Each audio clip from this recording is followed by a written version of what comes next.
We will have the panelists introduced. So I've already introduced Dr. Jha, who is the professor and head of medicine department.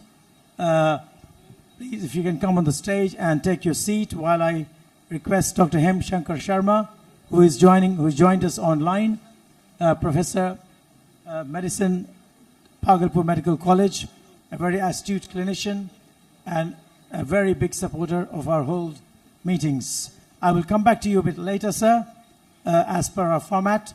But with that, I would like to invite the first speaker of the day, Chandani Balachandran, who is a medical student from Imperial College, London. And this is a session on hypertension. So I'd like the two panelists to just listen to these two talks, and then I'll open it for discussion, for which there'll be 5 minutes each, and we'll close in 10 minutes after that, after the two talks. So Chandni, your presentation is on, and the floor is all yours. Thank you.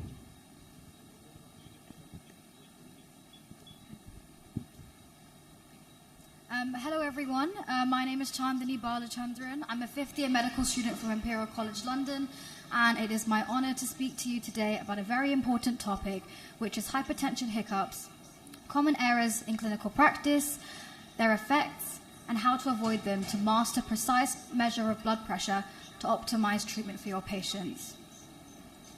So as we know, hypertension is defined as a blood pressure of more than 140 millimeters of mercury systolic and 90 millimeters of mercury diastolic. Hypertension has a very high global disease prevalence, with an estimated 1.28 billion people worldwide being affected by it, according to the World Health Organization. 7.6% of India have estimated to have hypertension, according to the National Health Profile Survey of 2020.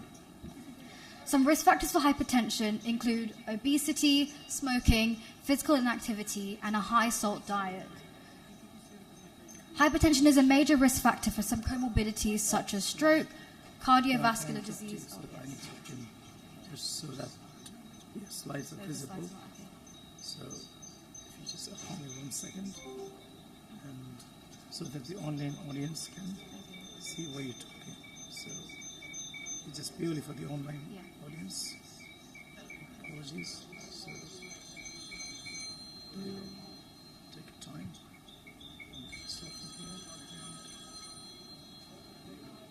Okay. Yes.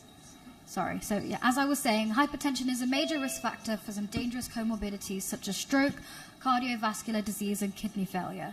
Despite this worrying statistic, less than half of the patients with hypertension are estimated to be diagnosed and treated. This highlights how imperative it is to optimize accurate blood pressure measurement and screening to maximize the number of patients that are treated and diagnosed with hypertension. You may be thinking to yourself, well, isn't measuring blood pressure as simple as simply putting on the blood pressure cuff and pressing start? Actually, it's a lot more complex than that, with a few key areas to consider. And actually, one of the most important factors to consider when measuring blood pressure happens before the patient even enters the room. The office environment and patient preparation can be common mistakes that are overlooked and that can affect the patient's measured blood pressure. One pertinent issue when measuring blood pressure is the phenomenon of white coat hypertension, wherein the patient experiences an acute rise in blood pressure simply due to the anxiety of being in the office setting or of having a high blood pressure reading in the first place. To reduce this paradox, it is important to observe a 5-minute resting period between the time that the patient enters the office and has their blood pressure measured.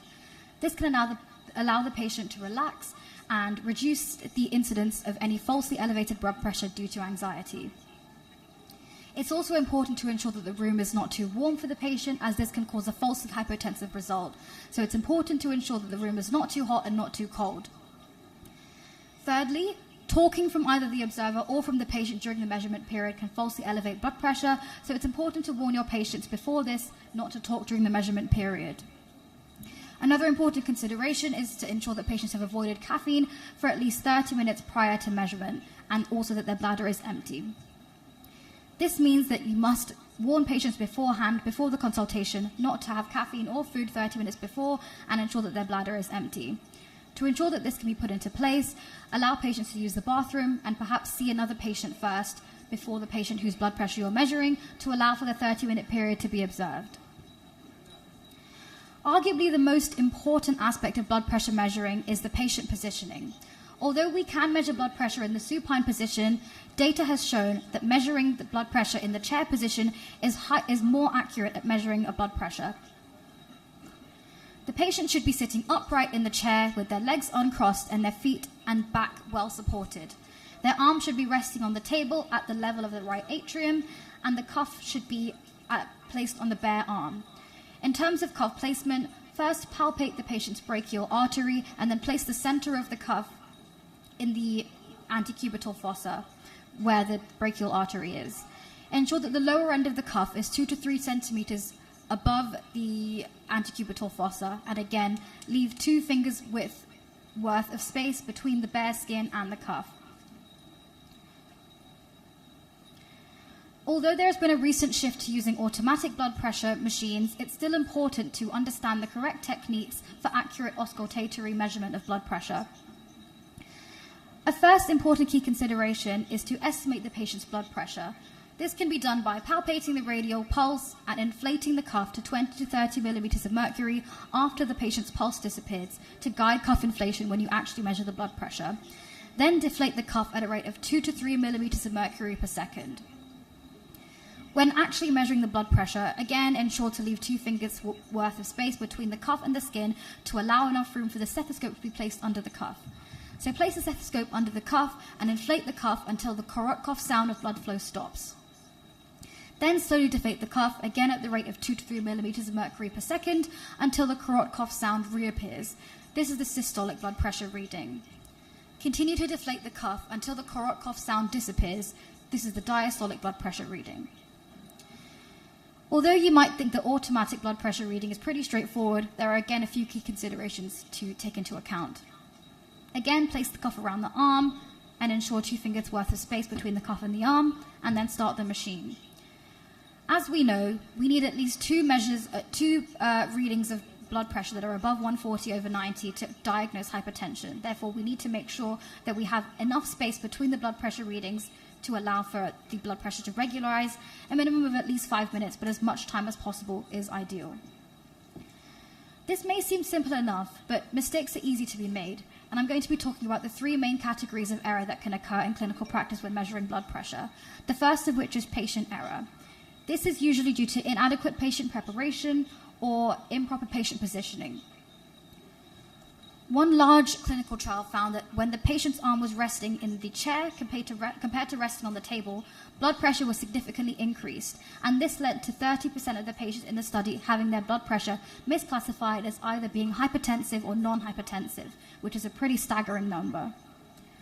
When the arm is positioned higher than the right atrium, this can lead to a 5 to 10 millimeter of mercury increase in blood pressure. Furthermore, consumption of caffeine or food less than 30 minutes prior to the reading can lead to a falsely elevated rise in blood pressure for more than 3 hours post-consumption.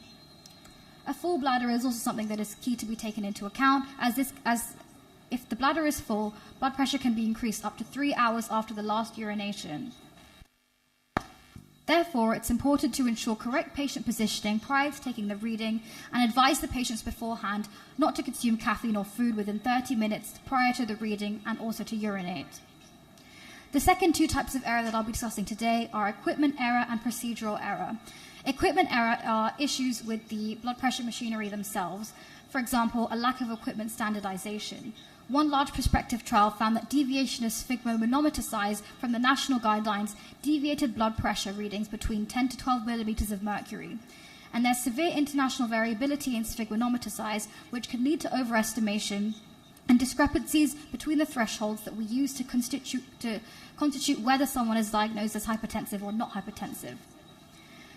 Another type of procedural error are errors that occur due to the oversights from the observer, one of which is terminal digit bias, which is the observer's preference for a last digit or a tendency to round up or down the blood pressure measurement to that digit. This can lead to significant variability in the recorded blood pressure values between observers. Another key error that can happen due to mistakes in the procedure is talking during the measurement from the observer, which can falsely elevate the blood pressure by 5 to 15 millimeters of mercury. Another pertinent procedural error is miscuffing, wherein the blood pressure cuff does not adequately fit the patient. Miscuffing can occur in up to 49% of patients. Undercuffing, where the blood pressure cuff is too small, can lead to false overestimations of blood pressure, whereas overcuffing, or where the blood pressure cuff is too big, can lead to underestimations of blood pressure. Therefore, it's important to use a 2-to-1 bladder length width ratio. The bladder length should be 75 to 100% of the patient's measured arm circumference, and the width should be 37 to 50% of the patient's arm circumference. And as you can see, this can vary depending on the age of the patient and the relative size. Although these errors may not seem like much, when added together, they can make severe discrepancies in the blood pressure and diagnosis of patients. One study found that overestimation of diastolic blood pressure by 5 millimeters of mercury actually doubled the number of patients classified as hypertensive, whereas underestimation reduced the number by a whole 62%. Systematic errors or repeated errors due to poor observer training of just plus or minus 1 millimeter of mercury can result in 1/5 of patients being incorrectly classified as hypertensive. This can then lead to overuse of antihypertensives or misdiagnoses. So to conclude, adequate and precise measurement of blood pressure is not something to be overlooked. What may seem like trivial changes can build up to perform widespread errors and missed or false diagnosis of hypertension. From my experience in both the clinic in UK and in Bihar, I found that blood pressure, when clinicians measure blood pressure, this tends to be sped up and not seen as an important segment of the consultation. This can further add to the staggering prevalence of hypertension, disease burden that hypertension has. Therefore, it's important, to, if possible, to adequately prepare patients in terms of the environment and the patient setting, and not to rush this. Do it in a calm and controlled manner. Secondly, it's important to consult patients and advise them regarding recent caffeine consumption and urination, and adapt accordingly. Third, to ensure an adequate office environment in terms of temperature and allowing for a relaxed environment for the patient. Fourth, to adapt cuff size to the patient's size and to offer a wide range of cuff sizes where applicable. And lastly, on a wider scale, it's important to reduce inter-observer variability with repeated training sessions to refresh observers on the appropriate ways to measure blood pressure. These changes to individual practice, alongside raised awareness on the importance of accurate blood pressure measurements and regular calibration of devices, can hopefully reduce the error and improve the precision and accuracy of measuring blood pressure and hypertension diagnosis. So thank you very much. That concludes my talk. Thank you very much for listening. I'd like to open the floor to any questions at this time. Thank you, Chandni. That's so spot on. And first of all, we had some technical limitations. So thank you for bearing with that. Thank you for going first. It's always difficult, and you've set what we were a bit disorganized to a complete state of organization. Please have your seat here. Thank you. And can I please invite our second speaker, who's a national speaker, national expert, international expert, Dr. Muruganathan from Tripur. Doesn't need any introduction on dealing with isolated systolic hypertension. And he's joining us far away from Tripur in South India. Professor Dr. A. Muruganathan, please, the floor is all yours, sir.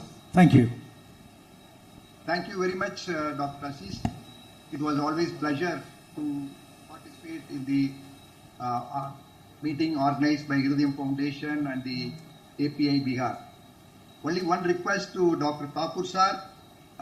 You have given me a topic, but I saw API-ICP forum. So next year you also include API-ICP and PRF forum. This is one my request, sir. Absolutely, sir. Last year I had the opportunity by defect because somebody last minute could not come. So Ashish and Thakur requested me in the last minute as a speaker. But this time I right royally got the opportunity. So thank you very much for the opportunity. Now I'll proceed with my talk. And my congratulations for the previous speaker who spoke very well on the acute blood pressure measurement, because that makes me easy, because I had one slide, so I removed the slide. Now, isolated systolic hypertension. What is it? It is a predominant form of hypertension in the elderly population. The systolic blood pressure above 140 with diastolic pressure of less than 90.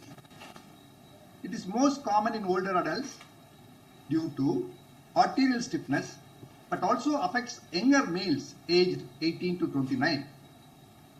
Patients with chronically untreated high blood pressure carry significant mortality and morbidity. The hierarchy of danger. What is the pressure which is very dangerous? High systolic and low diastolic, which means the more the wide the pulse pressure, more the pulse pressure, the danger is more. The second is isolated systolic hypertension.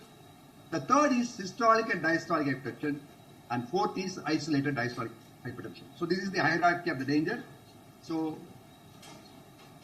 what causes isolated systolic hypertension? With age, arteries become stiff and less elastic. Because of the calcium and collagen deposits it put into the arteries, atherosclerosis is another cause of stiff, less flexible arteries. Loss of elasticity in arteries leads to isolated systolic hypertension. Because they can't expand and contract as well as they did at younger age. When this happens, pulse pressure and systolic blood pressure go up. Meanwhile, diastolic blood pressure goes down because of less elasticity. Apart from that, artery stiffness, hyperthyroidism, diabetes, heart wall disease, obesity also can cause isolated systolic hypertension. Even a normal hypertensive patient who's got diastolic and systolic hypertension, as the age goes, there is a burnout of the diastolic hypertension and it becomes also isolated systolic hypertension in the later age. And this is the algorithm: increase deposition of calcium and collagen, and reduce elasticity, reduce compliance of the arterial wall, decrease lumen to lumen wall ratio, increase thickening of the fibrotic, remodeling of the vascular intima and media, stiffen conduit arteries, increase in pulse pressure and pulse wave velocity leads to elevation. And this slide you should kindly watch carefully. The aortic stiffening and early wave reflection resulting in high systolic and low diastolic. Usually in compliant arteries, normal pulse wave velocity is 8 millimeter per second. If you see, normally what happens, I'll show you one more time, because what happens is normally, systole, the blood goes from the heart to the periphery and returns usually very normally. So this, when it comes back, it joins in the diastole. Whereas in an isolated systolic hypertension, what happens, I'll show you.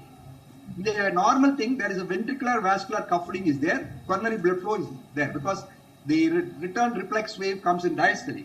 Whereas in an isolated systolic hypertension, what happens is, because of the elasticity more, you see, quick coming back of the reflex wave, it comes in the systole. So there is an augmented systolic index, and that causes less flow during diastole and less flow to the coronary. So this is the main thing because of the arterial stiffening, and with the result what happens, there is a ventricular vascular mismatch. The reflected ray increases or augments central aortic pressure during late systole. So this slide explains that, and this is the overall the pathology: aging, vascular stiffness, endothelial dysfunction, elastin calcification, vascular arterial uncoupling, increased RAS activity, increased sympathetic activity, increased salt sensitivity, also aging kidneys, also cause of isolated systolic hypertension. Why should you treat isolated systolic hypertension? You see, hypertension itself is a silent killer. Suppose if you don't treat hypertension as systolic hypertension, it leads to complications like stroke, myocardial infarction, heart failure, peripheral vascular disease, aneurysm, chronic kidney disease, retinopathy, and erectile dysfunction. How do you evaluate? See, you will have to have proper measurement, which I think the previous speaker spoke very well. And then you must look for 4 things. What are they? Just look for presence or absence of cardiovascular risk factors. Then the extent of the end organ damage.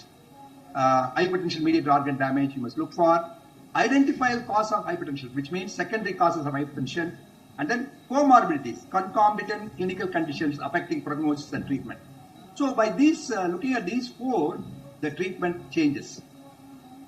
Now, how to approach the patient with hypertension, isolated systolic hypertension. First is history. Never forget clinical examination. And history taking is very important. Intake of precipitating agents like non-steroidal anti-inflammatory drugs, steroids, sympathomimetics, cocaine, steroids, estrogen, nasal decongestant, and then risk factors such as smoking, diabetes, dyslipidemia, obesity, diet including high salt, processed food, high fat and alcohol intake, family history of hypertension, and symptoms suggestive of secondary causes such as sweating, tachycardia, muscle weakness, loud snoring, daytime somnolence, etc. And symptoms suggestive of end organ damage like headache, loss of visual acuity, dyspnea, chest pain, and claudication.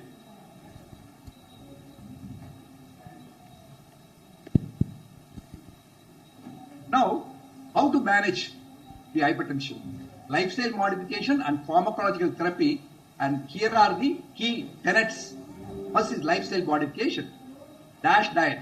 Emphasize the DASH dietary approach to stop hypertension, which includes plenty of fruits, vegetables, whole grains, and low-fat dairy products. Sodium restrictions, aiming 1,500 milligram per day. Weight management. Achieve and maintain a healthy weight. Even a modest weight loss lead to significant blood pressure reduction. This is statue of too much liberty. And then non-pharmacological therapy, I told you increase physical activity, aerobic and resistant training, and limit alcohol, take potassium supplement unless contraindicate chronic disease, quit smoking, use stress management. Because good sleep is important. At least somebody should sleep at least 7 to 8 hours.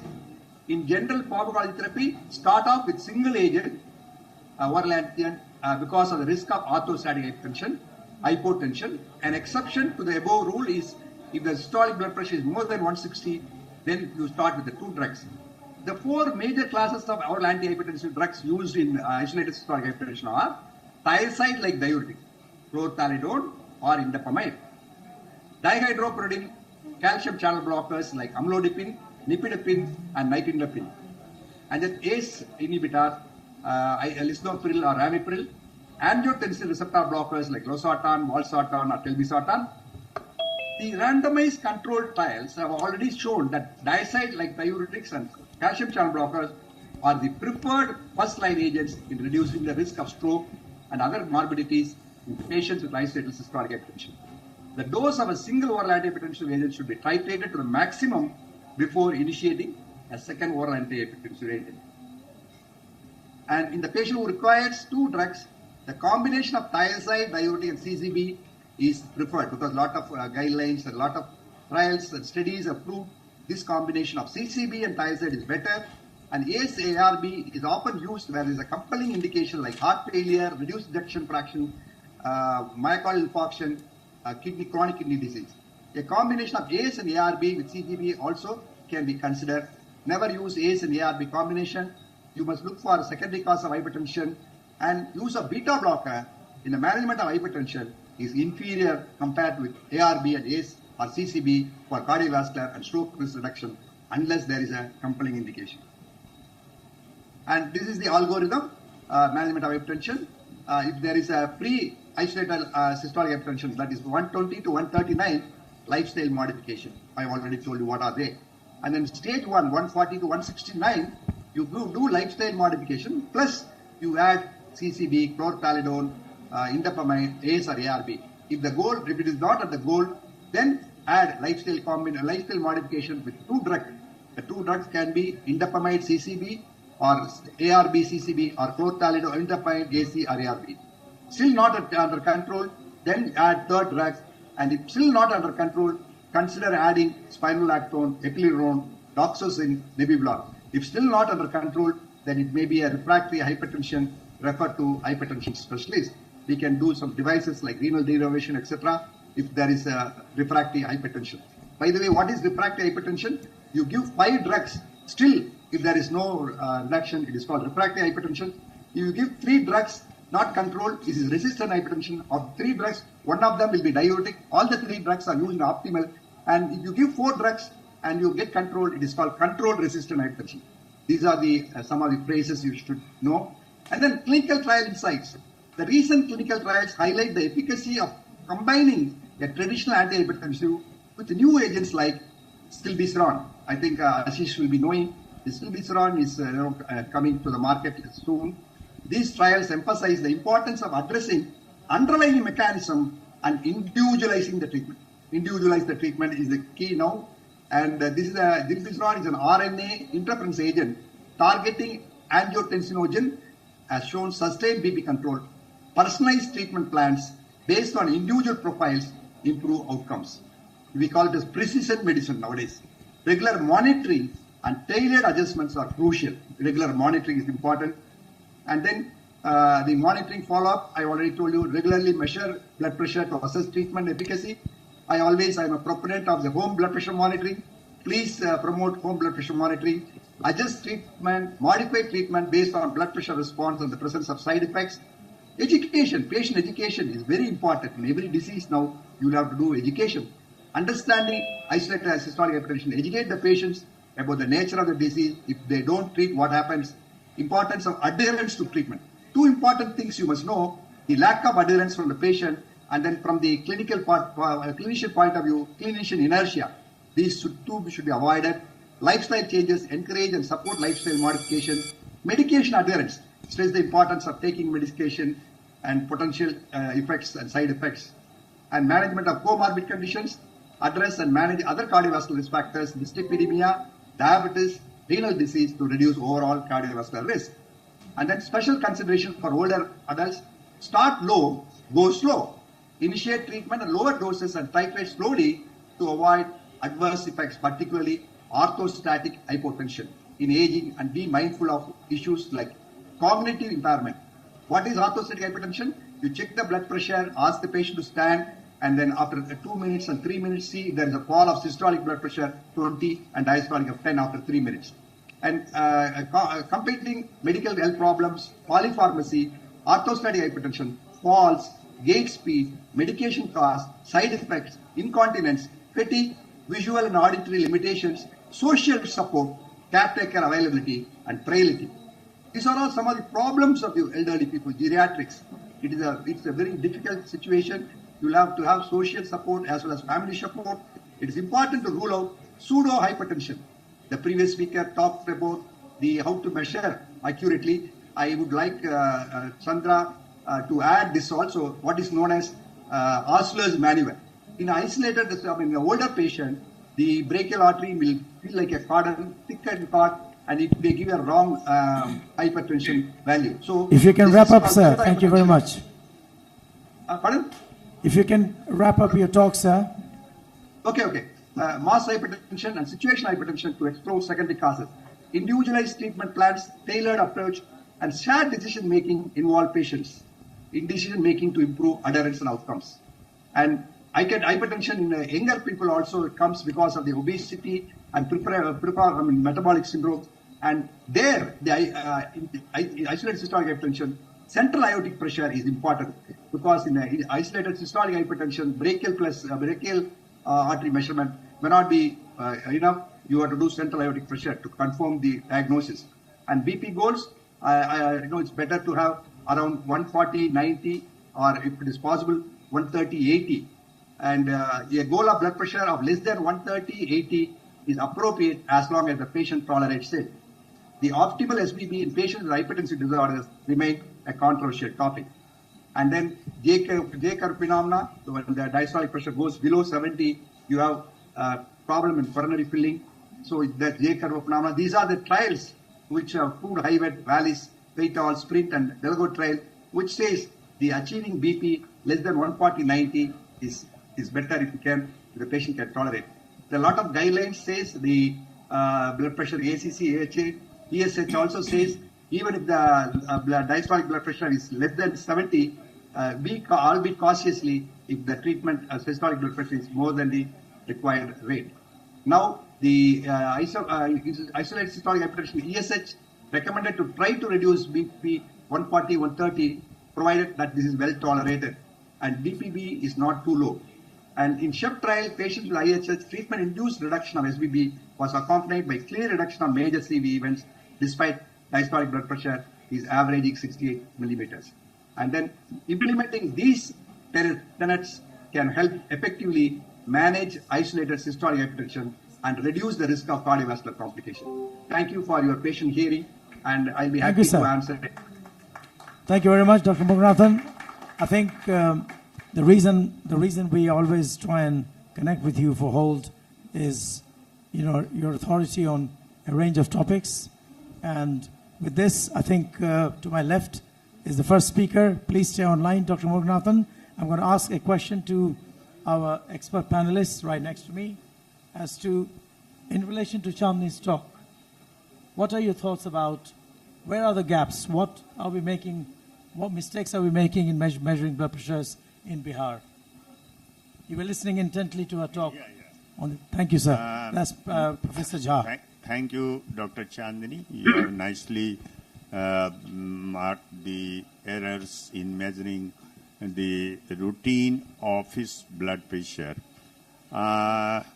Can you explain us how we can improve it? You have also uttered the measures, how to take precautionary measures to avoid these erroneous measurements. But I think so, if automated office blood measurement should be considered, then you can avoid all these errors.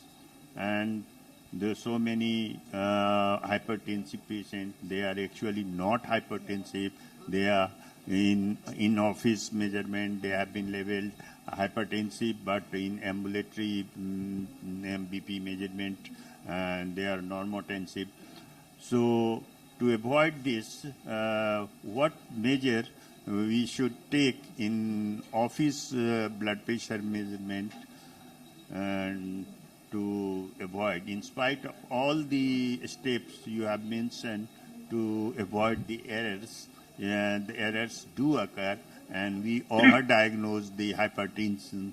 And so what measures we can take in routine office measurement by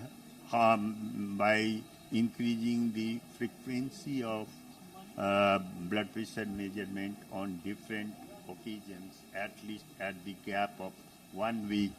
At least 3 visits should be considered before labeling a patient hypertensive, or at times it takes at most 6 visits to be settled down. In every visit, there is difference in the blood pressure in the routine procedures, and we can avoid this also by doing the oscillatory methods, automated. Can I come in, sir, there? Yeah. Can I ask you that with an average consultation time in India, the Indian average consultation time is 1.5 minutes. Not or 2 1 and a minutes. half, 2 minutes at the maximum. Maximum 3 minutes. This is international statistics. We had a recent comparison of consultation times across different countries. India was around 2 minutes, Pakistan 1.5 minutes. Do you think we can get this right here? Given what Chandni has spoken, 5 minutes properly sitting, lying. Do you think it's possible?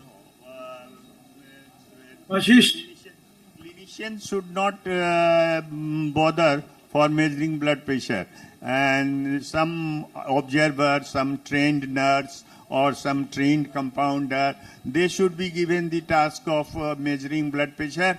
If the blood pressure measurement is alarming, then only the clinician should verify it.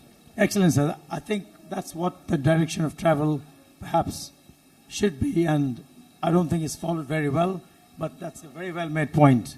Thank you. With that, I move on to our second expert panelist, Professor Hemshankar Sharma, who is online. So can you pin him on the screen, please?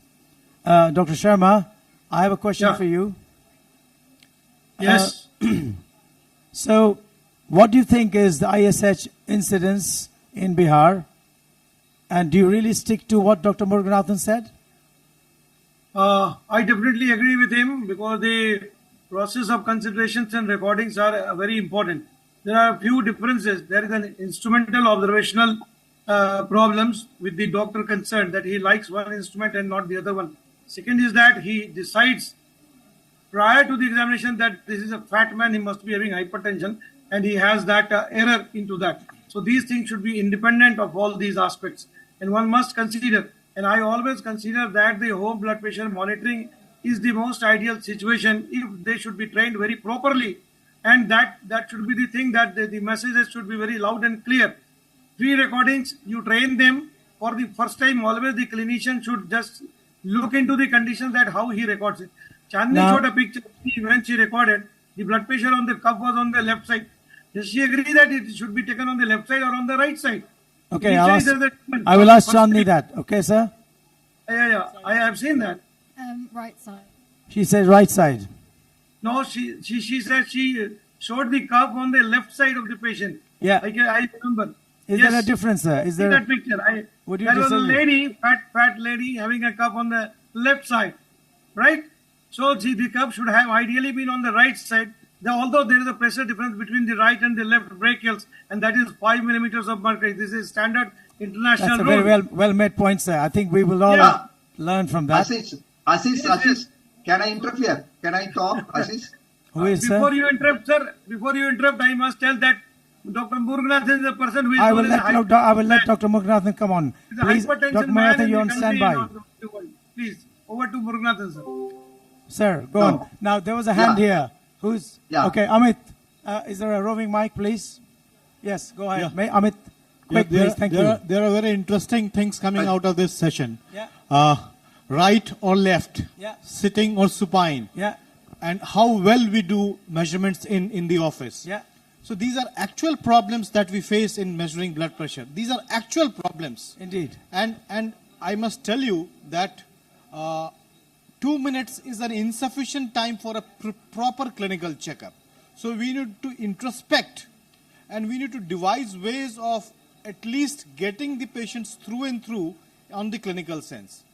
Now, as far as I know, that you need to measure blood pressure in all your 4 limbs before labeling this patient as hypertensive, and at least three office readings should So be when there. I was an MD student, we were asked to measure blood pressure in the lower limbs as well. So right or left is not an then issue. It should be measured on all 4 limbs before you label this patient as hypertension, and at least 3 office readings should be But there. how do we close the debate that right or left? You are the Ashish, best person can I- to do that.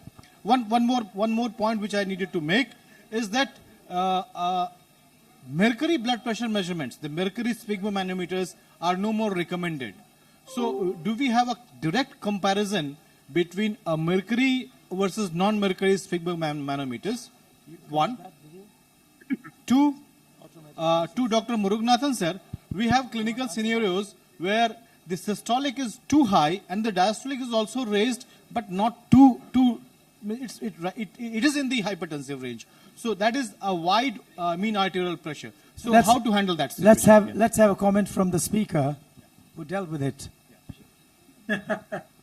So again, that's another issue, is having variability between the type of sphygmomanometer, the size of it, whether it's mercury or non-mercury, the placement of the sphygmomanometer, and again, that's something that needs to be considered on more of a national level in terms of having regular recalibration and standardization of sphygmomanometer size, and if possible, I think to shift towards more use of automatic blood pressure, because then we can remove that problem. So again, that's more of a consideration in terms of resource availability and whether we can regularly calibrate and check the equipment. Thank you. Moving on to the second theme, which was, because we need to close this session. Ashish, can I make that right and left controversy? Indeed, sir. Go on. Go ahead. See, Professor Muruganathan, pen in, please. Yeah, please. Yeah. See, normally some people are right-handed individuals, some people are left-handed individuals. But it's a prudent when somebody comes, you check the blood pressure in the both upper limbs. Whichever limb is more, you take that limb as the regular limb, and you check the pressure only in that. Suppose somebody has got a pressure more in the left upper limb, you check only left continuously. So left and right comes only that way. And for convenience, when sitting in the clinic, whichever arm is there, so some people have this side and that side, you can do it. But normally right is preferred, but this also can be done by doing these two measurements. And one more important problem with accurate measurement is mobile phone. The patient should not use mobile phone. The doctor should not use mobile phone, because many a time when you check the blood pressure, there will be a phone call from Hemant Sharma. Then I answer and then check the pressure. Don't do that. So mobile phone is another thing which causes problems in accurate measurement. And I told her about the elderly person, the oscillus manual. That also, I think the student also must take it. And when somebody says pseudo hypertension should be avoided by accurate measurement. This is so useful. And with that, I'd like to close this session. In the interest of time, I must thank everybody, our panelists, our speakers, and I'm glad to see that there are no more seats in this hall, despite us trying to get extra chairs. So can I request the management to make sure that if more people are coming in, then they don't have to stand around and their chairs, and maybe food areas can be moved around a little bit. Thank you. So, Aziz, somebody asked me one question, I did not answer. It's okay? Quickly, sir. You have 30 seconds to go. Yeah, okay. No, when you treat an isolated systolic hypertension, theoretically, when the systolic blood pressure comes down, the diastolic also must come down. So when there is diastolic pressure less than 70, it can produce problems for coronary filling. But in the practice, with our, especially Ascot Cafe trial, they found out when the systolic blood pressure was reduced, diastolic pressure was not at all reduced, because of the reflect wave which comes in diastole. So diastolic blood pressure may not reduce when you use the correct combination of ACE and CCB. So even the ESC guidelines and the American guidelines says, don't worry about the diastolic too much, reduce the blood pressure of systolic, and if it is around 60, 65, it's okay, no problem. Thank you, sir. We have taken a picture of your protocol right at the end of your presentation. We'll try and share it with most people. Many thanks. Stay on and enjoy the meeting. Let's close the hypertension session with this, with a big round of applause for our speakers and the panelists. And quickly moving on. Well, we could do a demonstration and workshop in the next room if there was no music or no celebration going on. So I apologize for some inconvenience. We have requested the management to address it. With that, we'd like to open the obesity session. And thank you, Chandni. Thank you, everyone, sir. Thank you, Dr. Jha.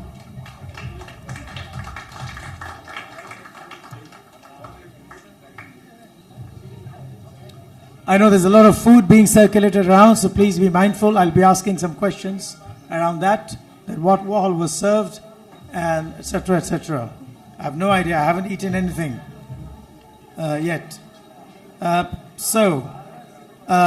Do we have Professor Rajeswaran joining from England? Is he online? Can you check? Right? And our other student panelist is Chloe Tan, an Imperial College student, as a student panelist. Chloe, would you like to come and be on the stage or dais? Thank you. And Professor Rajeswaran, online. Do you want to pin him on? Yeah, I'm online. Yeah. Just sit here if you want, whatever. Yeah. And so, Professor Dr. Rajeswaran is the chair of the UK Diabesity Forum, a good colleague of ours, and he regularly associates with us.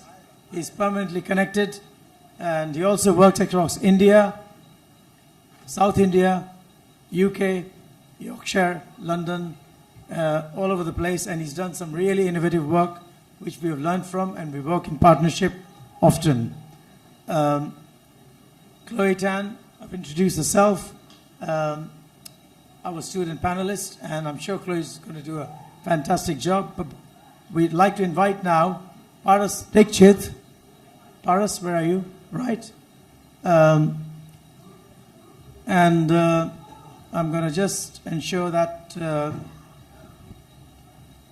we have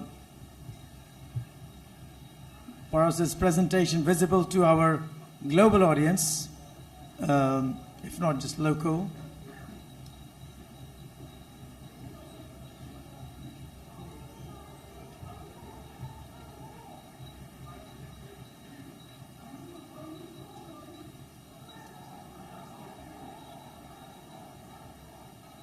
To be honest, I've got no idea what's going on in the other room. It seems to be a very exciting thing, but we've got a more exciting thing going on here. So, would you like the presenter view or? Right, so let me just see. Yeah, so that's, no, it works. Okay, yeah. So, I'm on Zoom, and Paras, I'm going to ask you a question. Can you check if the PPT is not progressing on the screen?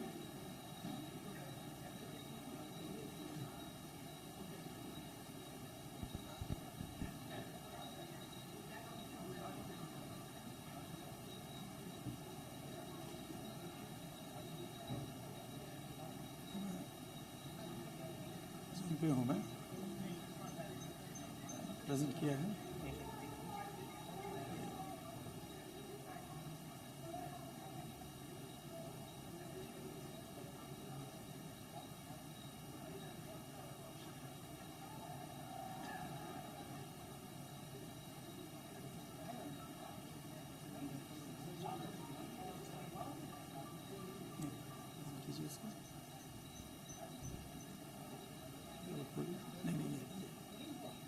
तीन को होगा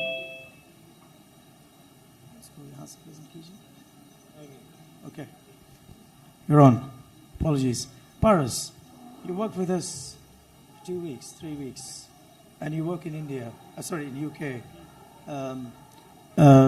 what's your take on this topic do you think it's relevant to India Of course, I think it's yeah the source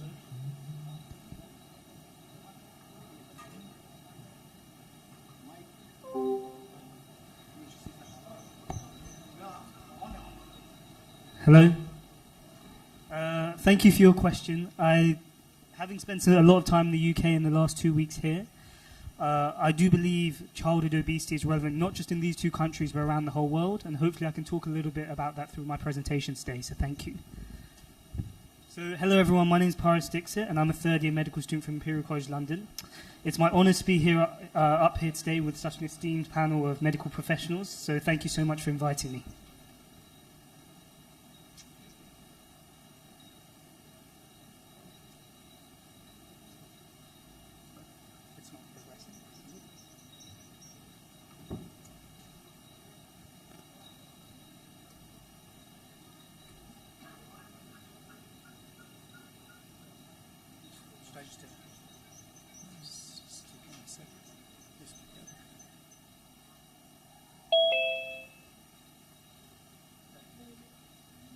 Okay, so what will we be discussing today? Firstly, I'd like to start off by defining obesity, and then talk about some causes of childhood obesity, and then the implications of childhood obesity in adulthood. And then I'd like to talk about a few facts about childhood obesity in the UK and also in India.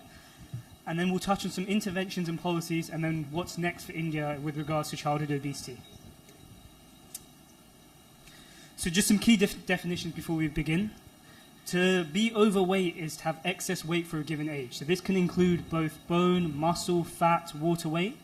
And we tend to categorize that by BMI, which is from 25 to 29.9. And to be obese is to have excess fat for a given age, not just weight. And we categorize that as having a BMI above 30. And BMI isn't always the most reliable way of categorizing obesity, but it's one of the best we have right now.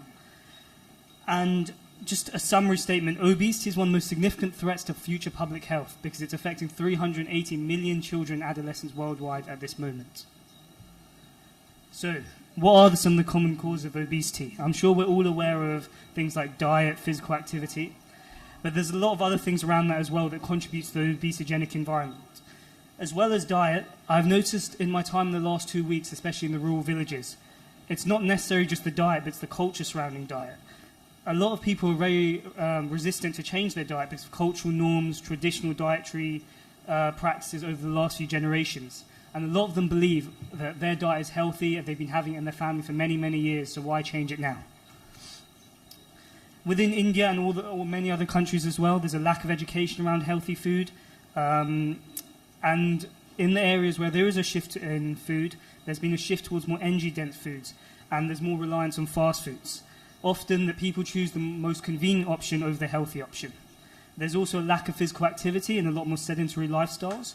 A key fact I read about is that the television use is directly correlated to people's meal frequencies and how unhealthy their foods are as well.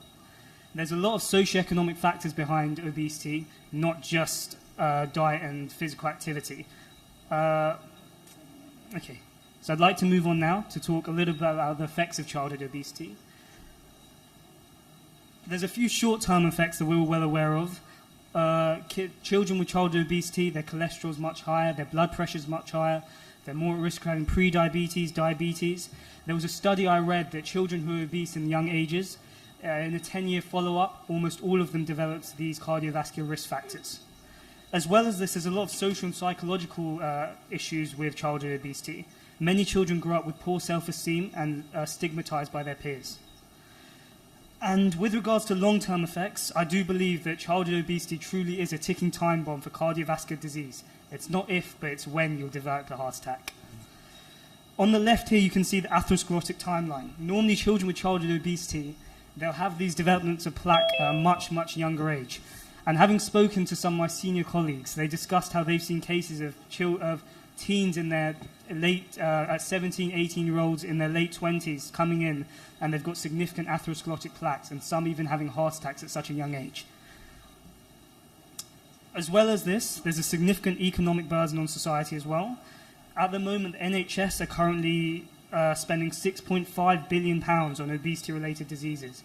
And as childhood obesity increases, adult obesity will also increase, which will lead to even more expenditure. And in India, it's already predicted that by 2035, India will spend $8.35 billion on obesity alone. So I just want to talk about some general facts as well about India, just to give a greater understanding of how big of an issue childhood obesity is. Currently, at the moment, it's predicted that 8.8% of Indian children are obese and 12.4% of Indian children are overweight.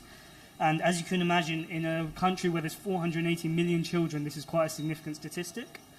And just central obesity, so particularly around the abdomen, is a very powerful indicator of future morbidity and mortality from many chronic diseases. And what about the UK? So in the UK, there's a national screening program that takes place at ages 4 to 5 and also ages 10 to 11. So they found in the last 15 years, from 2009 to today, there's been an increase from 9.6% and to 14.4% in the pandemic, with people having more sedentary lifestyles, poor diet. But they have seen a decrease to 9.2% in the last year. However, among 10 to 11-year-olds, this has increased from 18.3% to 25% in the last 15 years, and then decreased last year to 22.7% as the effects of the pandemic wear off. However, with regards to children being overweight, this has increased from 14.3% down to 16.6%, which is quite a significant finding. So, obviously, being from the UK, I'd like to talk a little bit about some significant policies that are quite famous in the UK right now that have been recently ruled out. One of the major ones was the soft drinks levy and the sugar tax. So, in the UK, they're trying to cut down on major sugary drink companies. And an alarming fact is a standard 330 milliliter can of Coke has 35 grams of sugar, which already takes a child over their daily sugar limit. So what the UK have done is they put a tax on companies, and if they exceed the sugar limit by 20%, they have to pay a fine.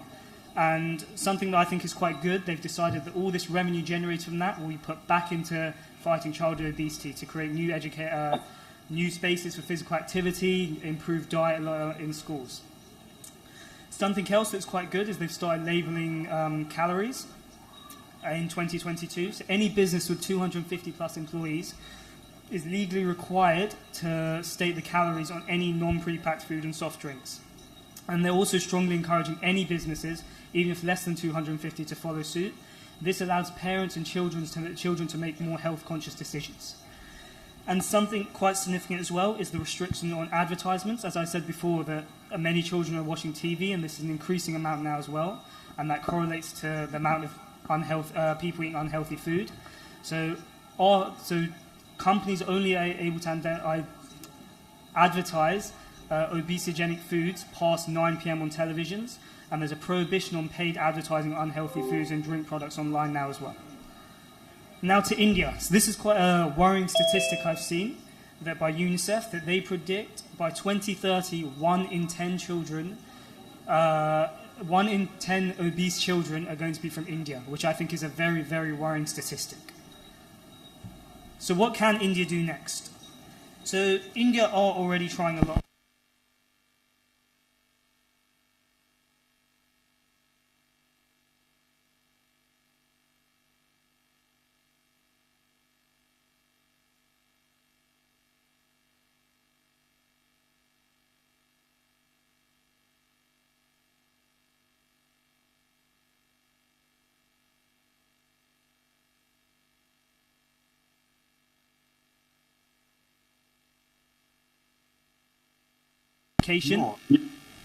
Sorry, I'll go back to surveillance now as well, actually. As I said, with regards to surveillance, there needs to be far more national screening from a very young age so we can follow the trends along to see what interventions are working and which ones aren't. And for health education as well, it's my time I spent in the few rural villages. They don't particularly know about what's healthy, what's unhealthy. They stick to what they've been doing for the last few generations. So parents and children need to be educated on which foods are good for them, which are not as good for them, and what's more healthy.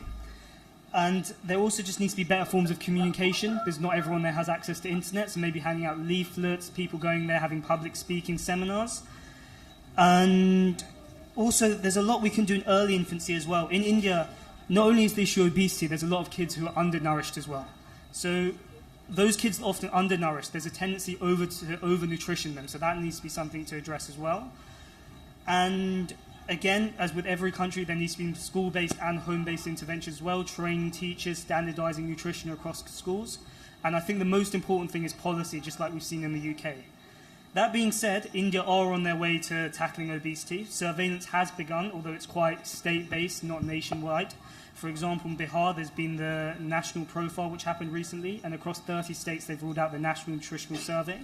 But that's been quite recent as well, so hopefully we can track trends over time. The Ministry of Health recently partnered with the Ministry of Education to implement a school and health wellness program under Ayushman Bharat to ensure that 2 teachers in every school are educated to be ambassadors for physical wellness. And the Food Safety Standardization Authority has also now recently put a ban on trans fats and trans oils so that they shouldn't be no more than 2% in weight.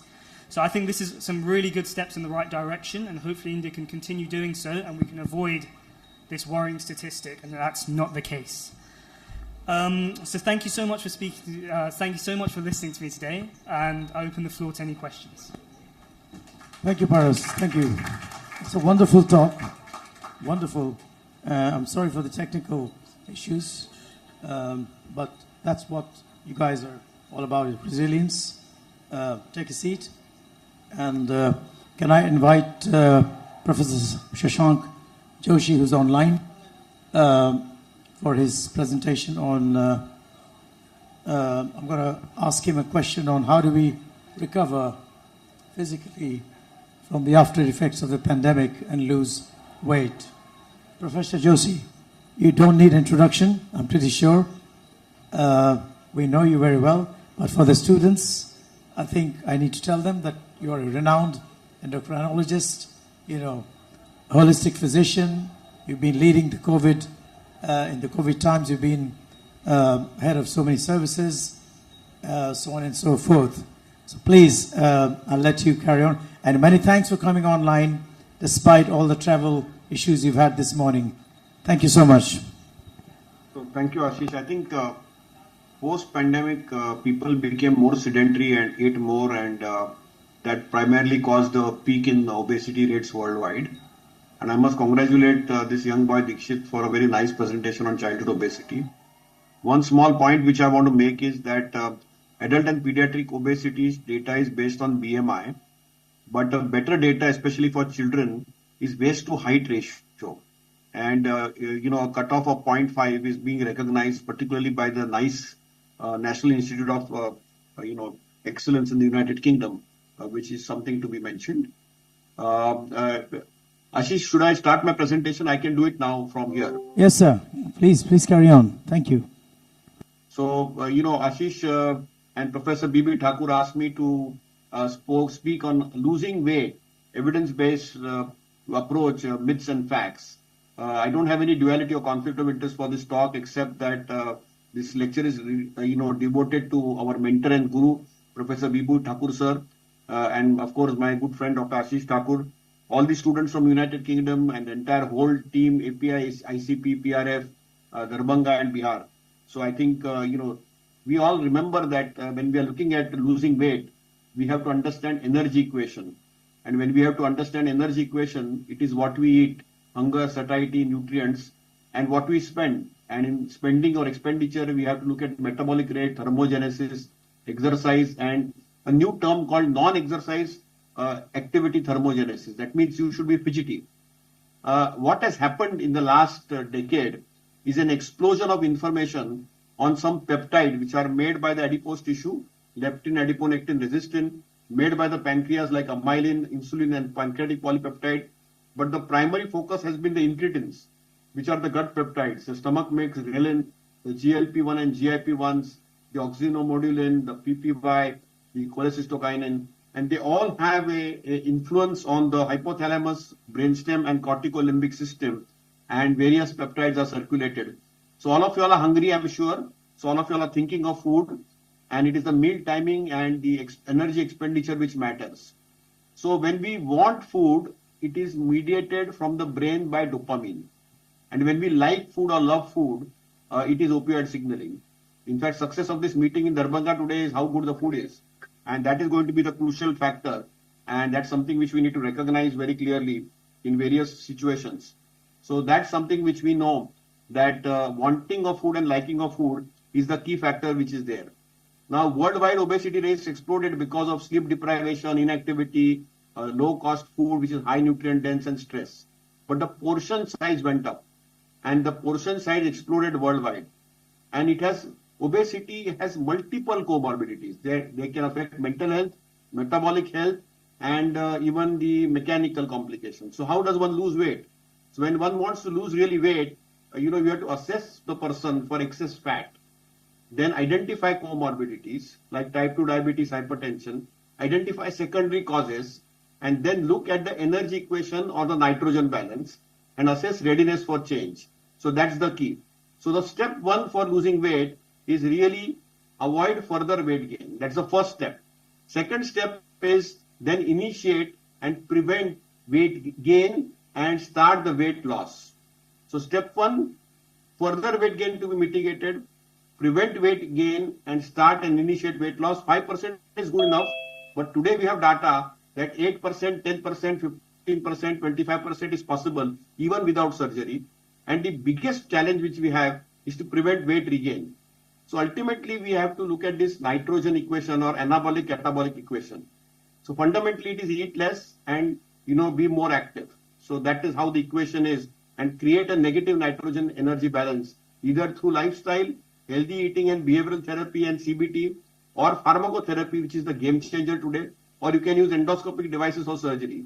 And today, predominantly in a limited time I'm going to focus on pharmacotherapy because that is completely revolutionized.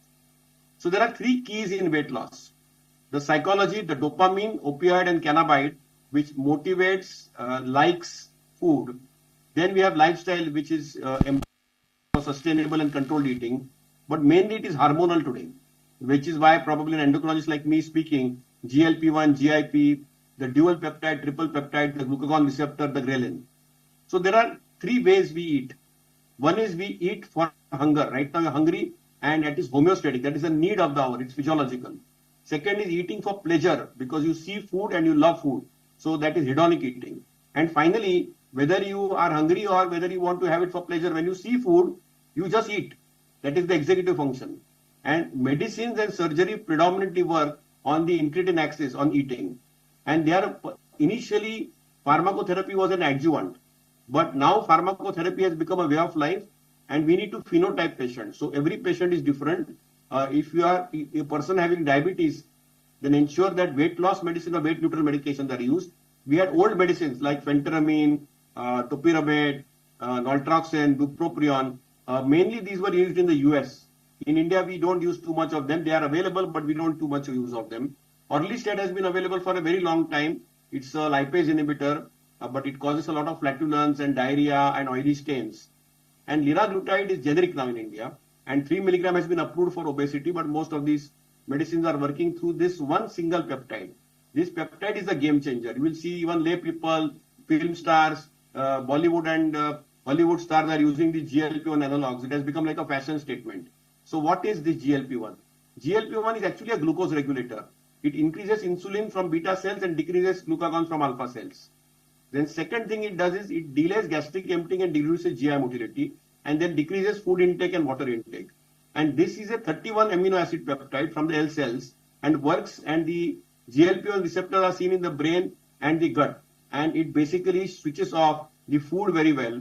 And this first agent was daily agent, that is liraglutide. Now the agent which came into India is semaglutide, and then we are getting a dual agent called tirzepatide. So this scale program showed very clearly that liraglutide 3 milligram works, and in India even lower dose of 1.8 milligram works. Semaglutide oral is available in India, 3 milligram, 7 milligram and 14 milligram we can give once a month, one daily on empty stomach, and that is 1 month for 3 milligrams and 1 month for 7 milligrams and for 1 month for 14 milligrams. The injection is not yet available, which is called popularly Ozempic. In fact, there are Ozempic babies now. And then there is another 2.4 milligram called Wegovy. Wegovy will be launched by the end of this year. And we are also doing clinical trials of oral semaglutide of 25 and 50 milligrams. And then comes the second generation agent. So this semaglutide causes weight loss up to 8 to 10%. But there are agents which cause 15% weight loss. And these are these dual and triple agents, which are combination of GLP-1, GIP and glucagon receptors and amylin agonists also. And they are all undergoing research. And the single receptor agent is nothing but semaglutide and the liraglutide. The dual receptor agent is tirzepatide, which is a combination of GLP-1 and glucagon. And the triple receptor agent is a combination of glucagon, GLP-1 and GIP, which is called retatrutide. Retatrutide is equal to bariatric surgery, 25% weight loss. Tirzepatide is equal to 15% weight loss, and the semaglutide is almost 8% weight loss. So these agents have compelling data, not only just on weight loss, but also on diabetes control, cardiovascular outcomes, kidney outcomes, and so on and so forth. And I just was in US for a very prolonged time for last 2 months. And at the ADA last week at the Orlando, lot of data came out in both semaglutide and tirzepatide. So these agents are actually competing with surgery today. And these were discovered by Professor DeMarchi and Professor Kishops. And they actually call them super hormone. So this super hormone is nothing but a repositioned glucagon. It is a glucagon, GLP-1 and GIP. And when they combine the profile, you get this retatrutide, which causes the triple G agent. And it is just launched in the United States. I'm not so sure whether it's available in UK or not, but Ashish will educate us on that. But, clearly this agent is going to be the game changer agent because almost equal to bariatric surgery. Again, once a week agent. Of course, the tirzepatide and semaglutide is available in UK, and these multi-receptor drugs have totally changed the landscape. In fact, food industry is worried about them. They are already $100 billion plus products, and they are worried. And companies like Lilly and Novo have outshot on the budgets. Like Novo is making more money than the entire budget of Denmark today. So that is how compelling the data has come in. Of course, the quest for newer agent continues. There are bigger and other pathways which people are investigating, like leptin pramlitide, FGF21, which is there in the liver, muscle or brown adipose tissue thermogenesis, and so on and so forth. So I don't want to go into that. Two small points I want to make before I close out. I know there is brevity of time, and all of you all are hungry, and I don't want to be between a barrier between you and food. But first thing is prevent weight regain. Because when you lose weight, our body adapts physiologically and it tends to eat more. And this is a natural circuitry, neurocircuitry and endocrine circuitry. And we have to ensure that we have to prevent weight regain. And one of the reasons we use the weight loss medicines is to prevent weight regain. So this is something which we need to recognize. The second thing before I close out is that when you are using all these agents, which are GLP-1 agents, they cause a lot of nausea, vomiting, and sometimes, very rarely, they can cause pancreatitis, but that's very uncommon. But ensure the muscle mass is not lost. So preservation of muscle function and muscle mass is very important. The dietary protein is very important. Mental health, people can commit suicides because normally people living with obesity have low self-esteem. So we need to counsel them, keep them happy. And also sometimes they can break bones. In fact, one of the common side effects of bariatric surgery, when you counsel patients, you should tell them that they can have suicides and osteoporosis and fractures. And oncovigilance is important, particularly for semaglutide. If you have medullary cancer of thyroid, which is a genetic cancer, you need to counsel them. So focus on health outcomes and happiness outcomes. So my mantra is simple, that you have very good drugs available, but to lose weight, use simple ideas, eat slowly, eat less, eat on time and eat right. Skip one meal, it doesn't hurt. All types of fastings are there now. There are 3 types of fastings. One is religious fasting, second is intermittent fasting, and third is the dopamine fasting, which is digital detox. And you need to physically be more active, put on muscle. Sometimes yoga also can help. You need to do at least 7 hours of sleep. And therefore, my final summary slide is, it's a multifactorial disease, obesity. We have to ensure that we need to prevent weight regain. So the yo-yo phenomenon should be avoided. We need to ensure that the weight loss has to be sustained. And even if you do 5 to 10% of weight loss, all the comorbidities and complications can be prevented. And we now have a perfect storm. We have excellent agents, which are pharmaceutical agents, which can bridge the gap between behavioral intervention and bariatric surgery. Bariatric surgery is too drastic, behavioral interventions are difficult to follow, and now we have these agents which are there. Of course, you need to be educated on them, and they should be used with care and caution, but they have some compelling data. They have data on mortality, they have data on morbidity, they have data on cardiovascular outcomes, they have data on renal outcomes. So I think I will stop here and engage a dialogue and discussion, because that is the key. And I congratulate the initiative by Professor B.B. Thakur, Ashish Thakur, and the entire group for engaging medical students in this wonderful forum and having this unique topic of hold. Thank you so much. Thank you, Dr. Joshi. That is a wonderful summary. Please stay online, as I'm going to ask our first panelist, who's a medical student, a question related to the first talk. So, Chloe, I'm going to ask you what Paras spoke about. What are your views on how we could make inroads?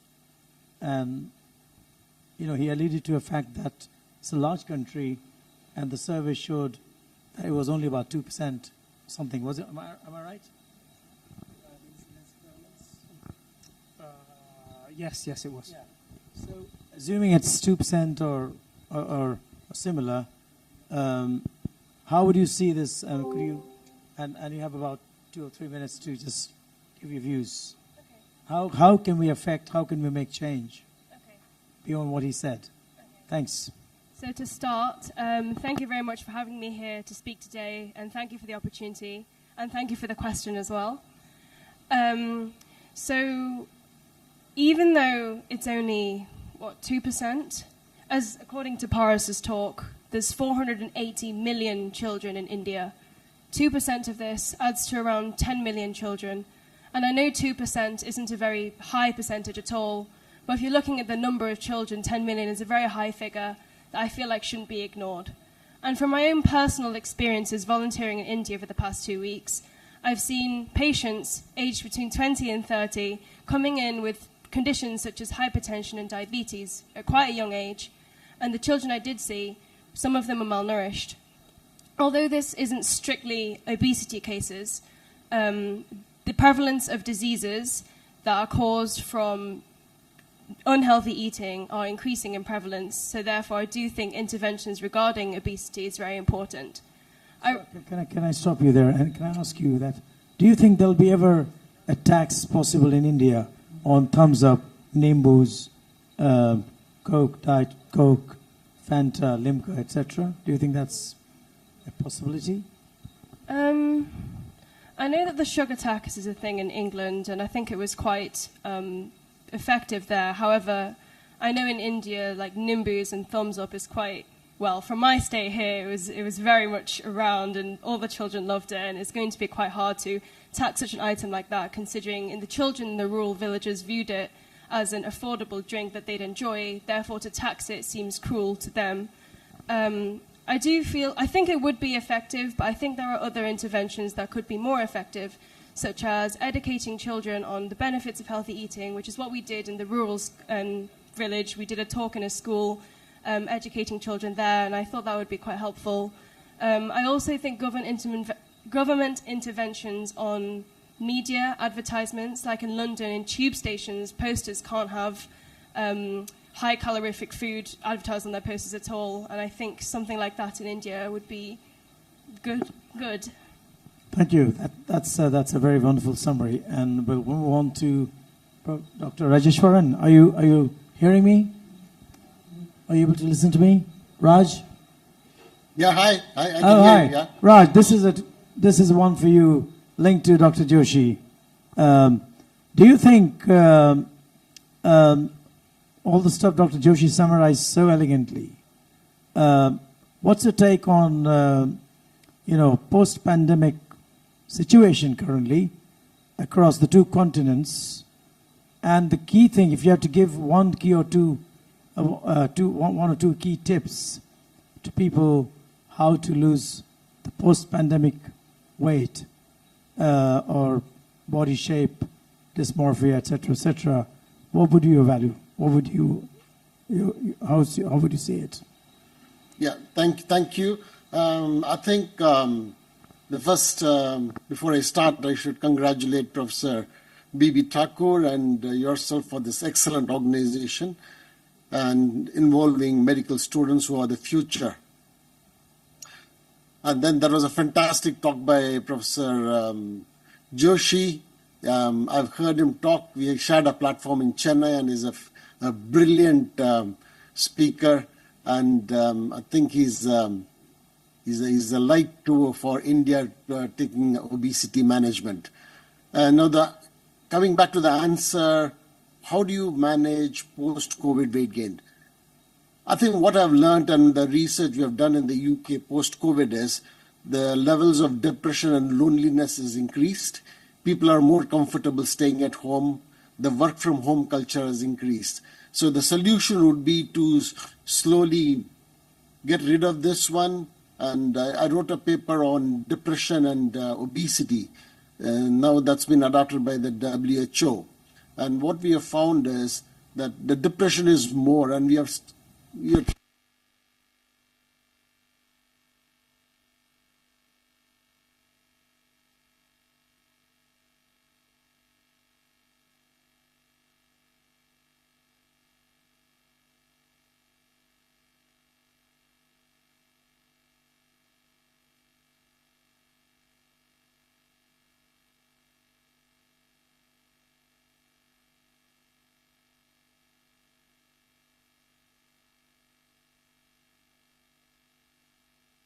detail. Now, we should not have any reluctance starting the GLP-1 analogs, which Professor Joshi was mentioning. And I think we should have less inhibition in starting these medications as soon as possible, as we have got more and more evidence. It's not just about weight. It's also about reducing cardiovascular risk and also preventing weight regain. So we need to start adapting this. And I also feel that this weight management should not be within us as endocrinologists. We should start educating other physicians, primary care physicians, which Professor Joshi is already doing. And I think we need to start percolating our knowledge down to the primary care centers so that even obesity within the villages are stopped. Professor Joshi, I just want to ask about this normal weight obesity. I've always been worried about normal weight obesity in the urban and more so in the villages in India. If you are looking at body mass index, we are neglecting that population of people with normal weight obesity. What can we do about that? So Dr. Rajeshwaran, very quickly I'll tell you two things. Number one, our BMI cutoffs are different. BMI below 23 and any BMI below 19 is truly low BMI. But between 19 to 25, we have a phenotype called thin fat Indians. So we store more fat. And to also explain this wonderful lady, I don't know her name unfortunately, she very rightly said that 2% is the prevalence. But Dr. Yagnik has done seminal work from Barker, Professor Barker from United Kingdom, and he proved the Barker's hypothesis in India that even the baby born is a thin fat baby. So there is already extra fat deposited in the baby because the second trimester, we are giving them a lot of carbohydrate loaded foods to the mother. And that is causing a little, low birth weight babies, which are actually after the age 6, they are having a rebound. So two things that we must be mindful of the thin fat Indian phenotype. Waist circumference and waist height ratio is far more robust as a marker for fat. And ectopic sites of fat like liver should also be looked at because they are equally important. And just managing a BMI centric approach is not important. In fact, many of us don't like the word even obesity. We call it adiposopathy because ectopic fat or extra fat or too much of fat, all is bad and we need to burn that fat. So, because most people in India, they have abdominal obesity. So BMI may be normal. And that waist circumference of 80 centimeters for women and 90 centimeters for men is reasonable. A simple measuring tape is available at almost every place. And therefore, it can be very easily done and it's something very doable. So I think we need a movement, national movement, and we need to educate our children that, one cola is equal to 13 teaspoonfuls of sugar, and a diet cola will, of course, reduce it to maybe very low, but it has its own adverse events, and education is the key. But the main thing is, because we are having double education, that means children go to school, children have classes, and we are not encouraging sports. Though we won the World Cup yesterday, we are not encouraging sports, and physical activity has to go up in schools. If physical activity becomes mandatory, the whole there has to be a Jan Andolan. Jan Andolan means mass movement for because 40% of India is youth, and we will have comorbidities stemming through this thin fat Indian phenotype. In these, we are seeing now children at 15 getting hypertension.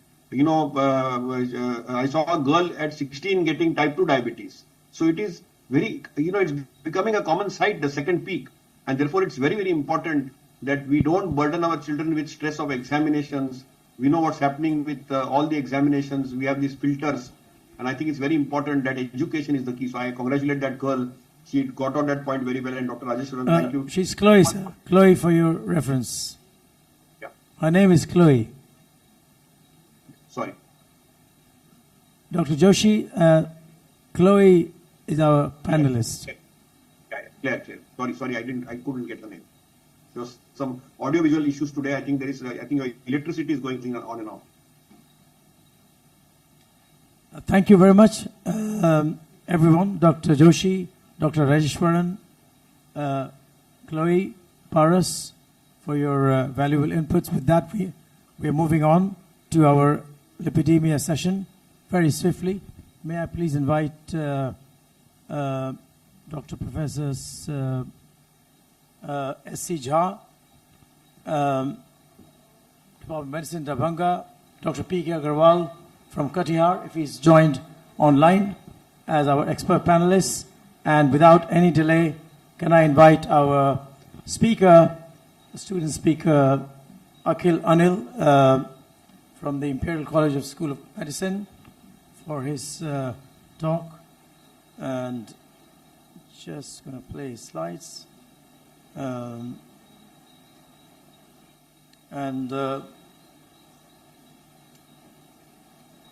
Akhil, would you mind me asking you a question?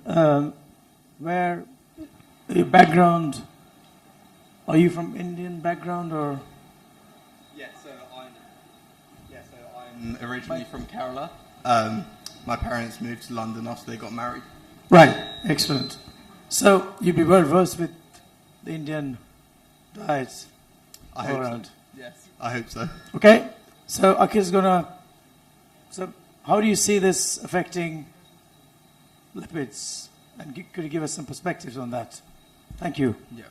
So hopefully my slides cover all the questions. Okay, so like Dr. Thakur mentioned, my name's Akhil. I'm a third year medical student. Is it not on there?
हम कुछ नहीं मिलेगा चल रहा है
projector check कीजिए projector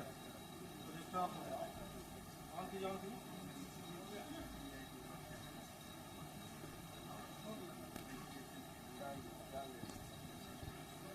I'm really sorry for these technical issues which were completely unexpected. It's never happened beforehand. I know we have still a long way to go.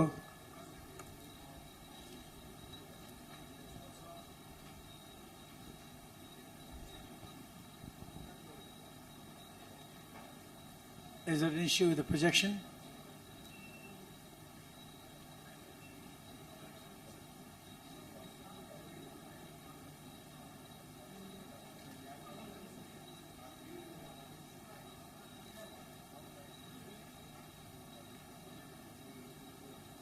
If that's the case, is the projector working? Yes, no. If no, then I'll request everybody to join online, and then Akhil can sit down and give his talk. So,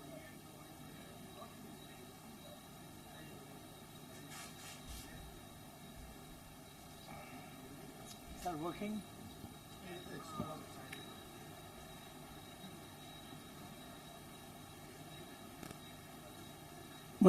We are switching things on, so please put the slides on the screen. Right. Apologies. Can dim the lights down a bit? And let's listen to this wonderful talk. Thank you. Okay, great. We'll start again. So, as mentioned before, my name's Akhil. I'm a third-year medical student at Imperial College London. And today I'm going to be talking about diet and its effect on cholesterol. So, in this presentation, I'll try to cover a variety of different aspects related to diet and wrap up by considering some future actions. So, cholesterol, what is it? Cholesterol is a fat-like substance that is either made in the liver, intestines, or gained from the diet. And it's used in various processes such as hormone production, cell wall production, vitamin D synthesis, and many more. Some of the related cholesterol structures are high-density lipoprotein, or HDL, which removes cholesterol from peripheral tissues and cells. We've got low-density lipoproteins, or LDL, which moves cholesterol to where it's required. And finally, we've got triglycerides, which are the main form of lipid storage and energy. So what's actually dyslipidemia? Dyslipidemia is a broad term that refers to an imbalance of blood lipids. It can be divided into either primary or secondary, primary being due to genetic mutations, one of the most common being familial hypercholesterolemia. We've got secondary, which is typically from lifestyle factors such as diet, physical inactivity, or from medical conditions such as obesity or liver diseases, and so on. Dyslipidemia can also be classified based on the specific marker that is raised or lowered, such as increased LDL or decreased HDL. So when considering the Indian lipid profile, it's important to note that typically South Asians have an increased risk of having a low HDL, which puts them at a greater risk of developing heart disease. As well as this, although there's no deviation in risk of an increase or decrease in LDL, many believe that the South Asian population should have a lower target range due to their increased risk of developing heart disease. So the average Indian diet. As shown in the slide, the average Indian diet is quite varied in nature. However, a more in-depth analysis highlighted some potential concerns. In recent years, India started to see a transition into cheaper, more refined versions of grains and cereals. These versions are seen to lack fiber and don't possess the healthy components that the less refined complex carbohydrates do. India, having one of the largest vegetarian populations in the world, means that the majority of the protein comes from plant sources. From a lipidemia perspective, this potentially confers a benefit, but does mean many people don't reach the recommended protein intake. Fruits and vegetables would also be considered to be a large part of people's diet, but surprisingly, recent studies have shown that the consumption of fresh fruits and vegetables is relatively low. This was actually quite a surprise for me. A study which analysed why detailed that the main reason was high cost, along with perishability and the lack of awareness and education within society. Okay. So the impact of cooking oils. This is a very important aspect of Indian cooking, and it's often debated which oil is healthier, and people tend to have preconceived notions of what's healthy and what's not.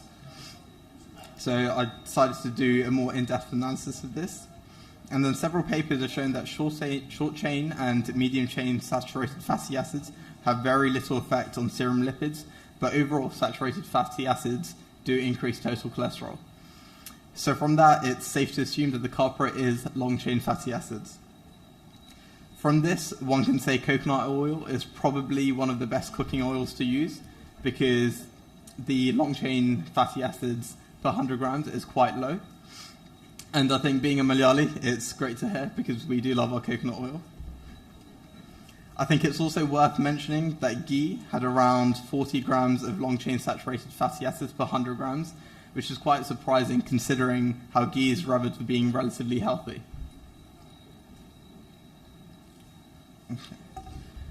So the effective dietary microcomponents on the lipid profile. I'm not going to bore you with all the specific details, but I would like to focus on trans fatty acids because they're generally found in meat, but they're also found naturally in dairy products, and India is a large consumer of dairy. Trans fatty acids are known to increase LDL and decrease HDL, which is rather negative, so it's one consideration that needs to be kept in mind. Now, the vegetarian versus the non-vegetarian diet / protein. I think this was a very pertinent topic considering that India has one of the largest populations, largest vegetarian populations in the world. There's a recent study, a systematic review and a meta-analysis of 112 randomized controlled trials conducted by the Nutrition Committee of the American Heart Association. It looked at the effects of substituting animal protein with plant protein. The results show that the substitution of animal protein to plant protein resulted in a decrease in LDL, a decrease in non-HDLC, and a decrease in ApoB. Although this shows that plant protein is potentially more beneficial in dyslipidemia, the major factor of this could be the non-protein ingredients within the actual animal protein itself. Then I decided to do a bit more research into some specific diets which I feel as Indians we could try adopt into our own diets. The Mediterranean diet itself is quite world-renowned for being relatively healthy. It's got numerous health benefits due to how diverse the food in the diet itself is. So I'll just talk about some components within the diet itself that has a specific impact on lipids.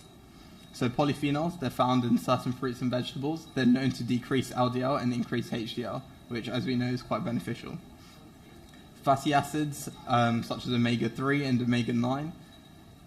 In the Mediterranean diet, this is generally found in fish, and although we know that the majority of Indians are, well, I say majority, a large population is vegetarian, it can still be found in the form of beans and avocados, which will be helpful in terms of the integration into our own diet.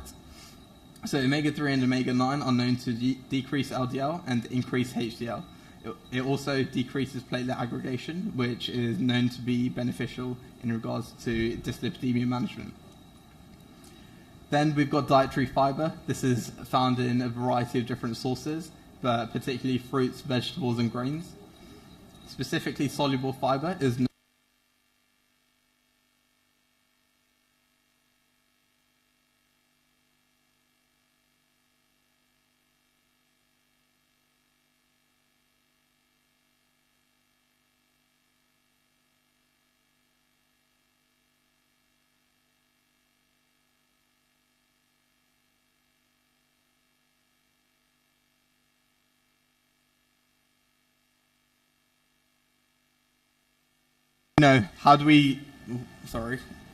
So knowing what we know, how do we adopt the Indian diet to be more beneficial for the wider population? As I mentioned before, and I'm sure everyone here is aware of, cost is often the barrier to accessing healthy, nutritious food. This is also the case in the UK, where often poorer families turn to more ultra-processed foods due to how cheap it is. Secondly, if we do find a way to cut costs and make nutritious food more accessible, how can we actually integrate the principles of the Mediterranean diet into our own diets? Do we look at educating the younger generation, which I think was already mentioned by Chloe, my peer? Do we look to disincentivize unhealthier foods? For example, in the UK, foods that have more than a certain amount of sugar warrant a sugar tax, which is an additional charge everyone has to pay.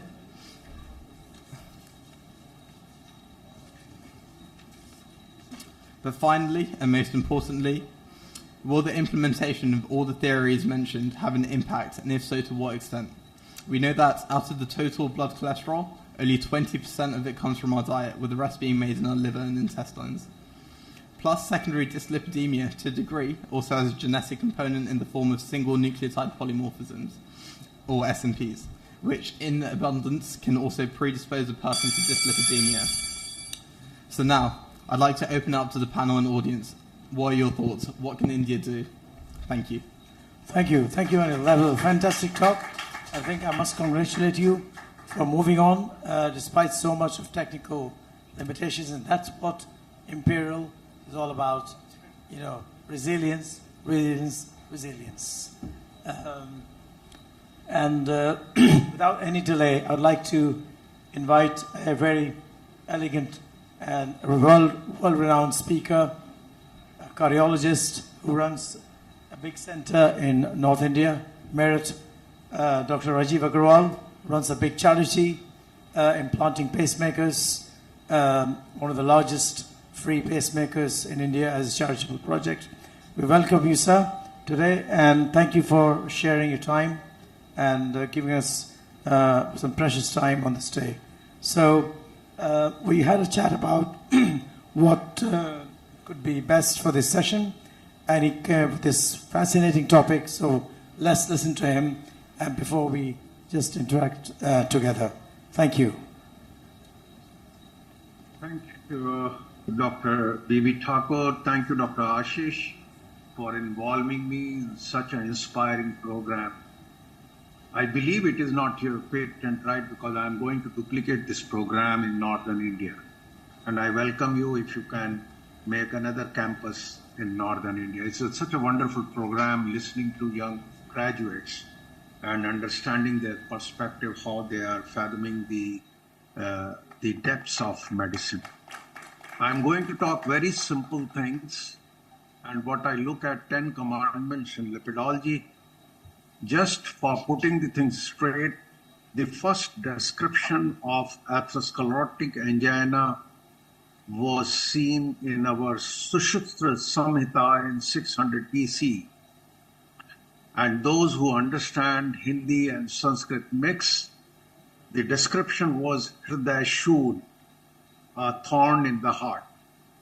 And if we look at the classical description of Haberden, which was 1768, is nothing but exactly verbatim the description which was given by Sushruta. So it is just on the historical note that atherosclerosis is a very old disease, only thing it is more prevalent now. The first commandment to my mind is we believe that atherosclerosis is a disease of adulthood, but it's a pediatric disease which matures in adulthood. So all the interventions, whether medical or lifestyle, should start early in life. And I think that is one of the big essence in the modern understanding of atherosclerosis.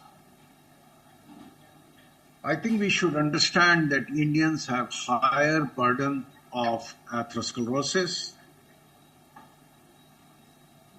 They have higher incidence of atherosclerotic cardiovascular disease, and our age is younger than our European counterparts.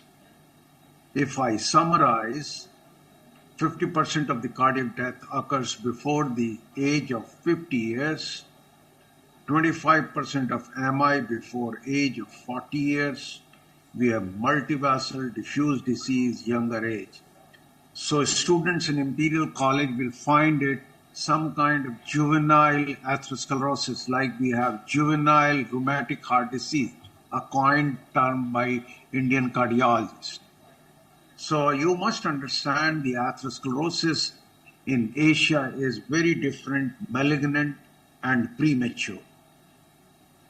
The commandment number 2 is, today we have a very compelling data that LDL is the main driver, or if you want to be more specific, ApoB is the main driver.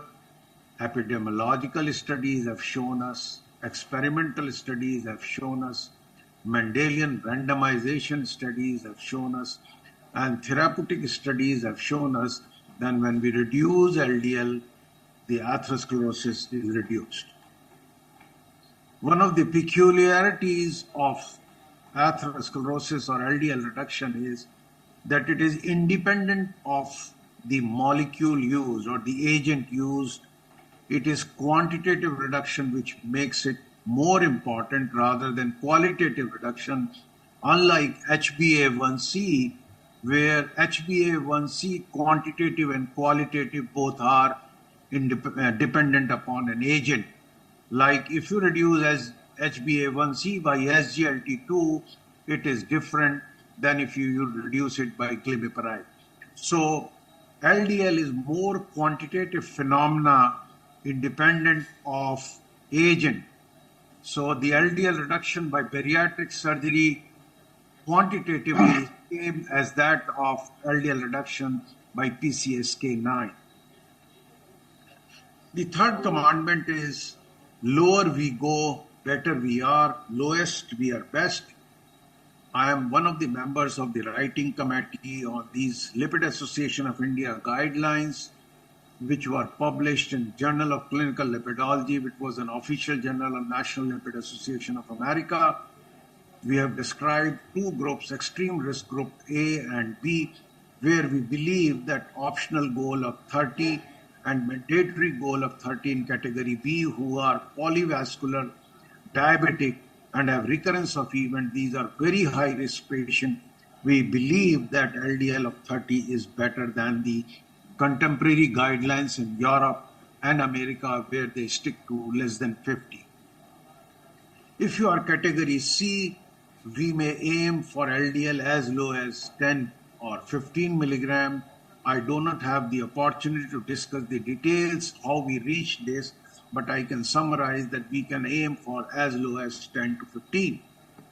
And our guidelines or consensus statement today talks of the lowest possible LDL level in any guideline described.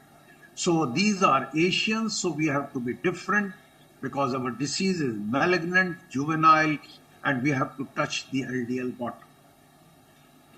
So many of you must not be knowing who was Robert Koch, but in my time, Koch was the big thing because tuberculosis was rampant. I don't think in Imperial College you see tuberculosis, but Koch talked a very simple thing. Tuberculosis is caused by tubercular bacilli. Tubercular bacilli can be killed. When we kill tubercular bacilli, the tuberculosis is healed. And if we apply Koch's postulate, LDL causes atherosclerosis, LDL can be effectively reduced, and LDL reduction can cause regression of atherosclerosis and mortal attrition. So you can see a non-communicable disease has exactly superimposed proposition like Koch's postulate, which in fact was talked about in relation to infective disease. Commandment number 4 is when you achieve these tough targets, you have to use combination therapies, combination of statin, bempedoic acid, ezetimibe, and PCSK9, depending upon the patient profile and need. And this should be started like 4 pillars in heart failure, polytherapy in diabetes, polytherapy in hypertension, what we call diamond approach. So today we aim for a plaque therapy which talks of very, very aggressive lipid lowering. I don't say statin, I don't say lipid lowering therapy, I say plaque therapy, which is a specific anti-atherosclerotic approach, and it connects you to ultra low level of LDL because there is a possibility of regression of atherosclerosis. Atherosclerosis LDL reduction is the most powerful tool out of all the tools shown here, because if you look at the Stano and UKPDS, 60 to 70% goals are achieved in LDL lowering. So whenever you have secondary prevention, diabetic or non-diabetic, HbA1c and systolic blood pressure maintenance is a low priority. I don't say there is not a priority, but the main priority is LDL reduction because the most powerful risk reduction tool. When you do all this, we make a vulnerable plaque a stable plaque. All of you know stable angina has got stable nature of the disease, and very few patients they throw events. So turning a stable plaque, unstable plaque to a stable plaque is aim of the therapy, and ultimately you eradicate the disease. This is a very new Chinese paper, and it talks of neovascularization. And what is has shown that neovascularization is reduced in a plaque if you use aggressive lipid lowering on top of rosuvastatin and atorvastatin. You know, like plaque rupture, new vascularized vessel, if they hemorrhage, there is a hemorrhage in these vessels, they can also increase the plaque thickness. So there is decrease in new vascularization by aggressive lipid load.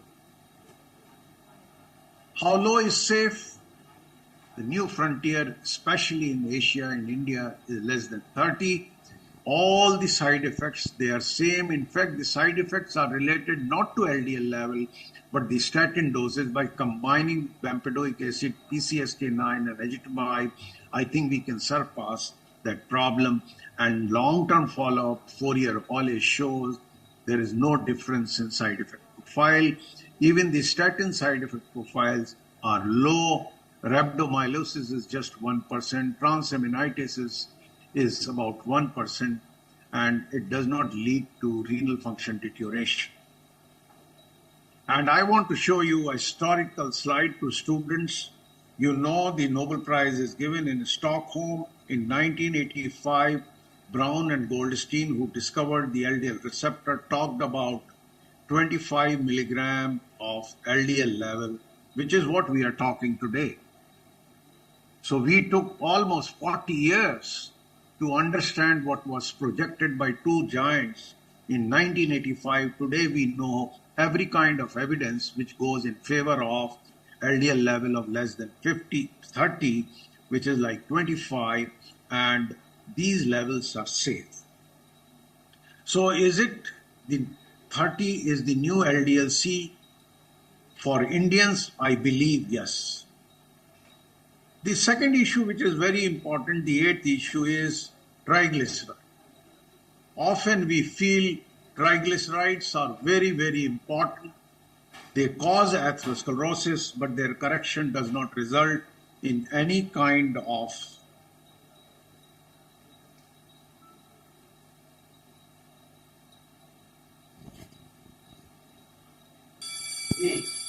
just a minute. In any kind of mortality and morbidity reduction. In fact, if you look at the field trial, total mortality was insignificantly increased by 19%, p-value being not significant. So triglyceride lowering, in fact, you can reduce triglyceride lowering, but you can do that, but the mortality is not reduced, and that's why I say there is a reverse Cox postulate. TGs are atherogenic. TGs can be effectively reduced, but TG reduction do not translate into outcome benefit, and that's why, ladies and gentlemen, TG reduction is not on board. If TGs are more than 500, then you reduce it for GI benefit. The commandment number 9 is very, very important. EPA, which is a trial called Reduce It. It reduced primary and MACE by, we gained primary endpoints by 25%. And the problem in Reduce It trial is the mineral oil used was atherogenic, and this trial failed in, fell in controversy. And Nissen wrote a very good editorial, well, placebo is not a placebo.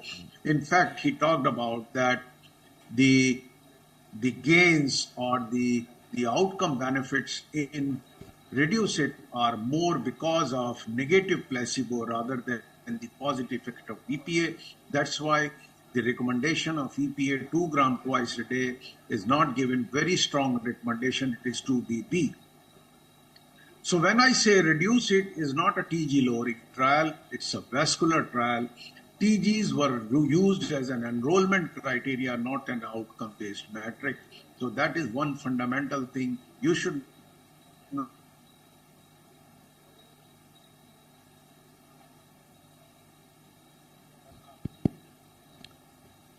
Could you summarize in a minute or so, sir? Lipoprotein A is little a is a very inflammatory part. We are concerned about its presence in Asia because it causes a lot of atherothrombotic disease. Is markedly more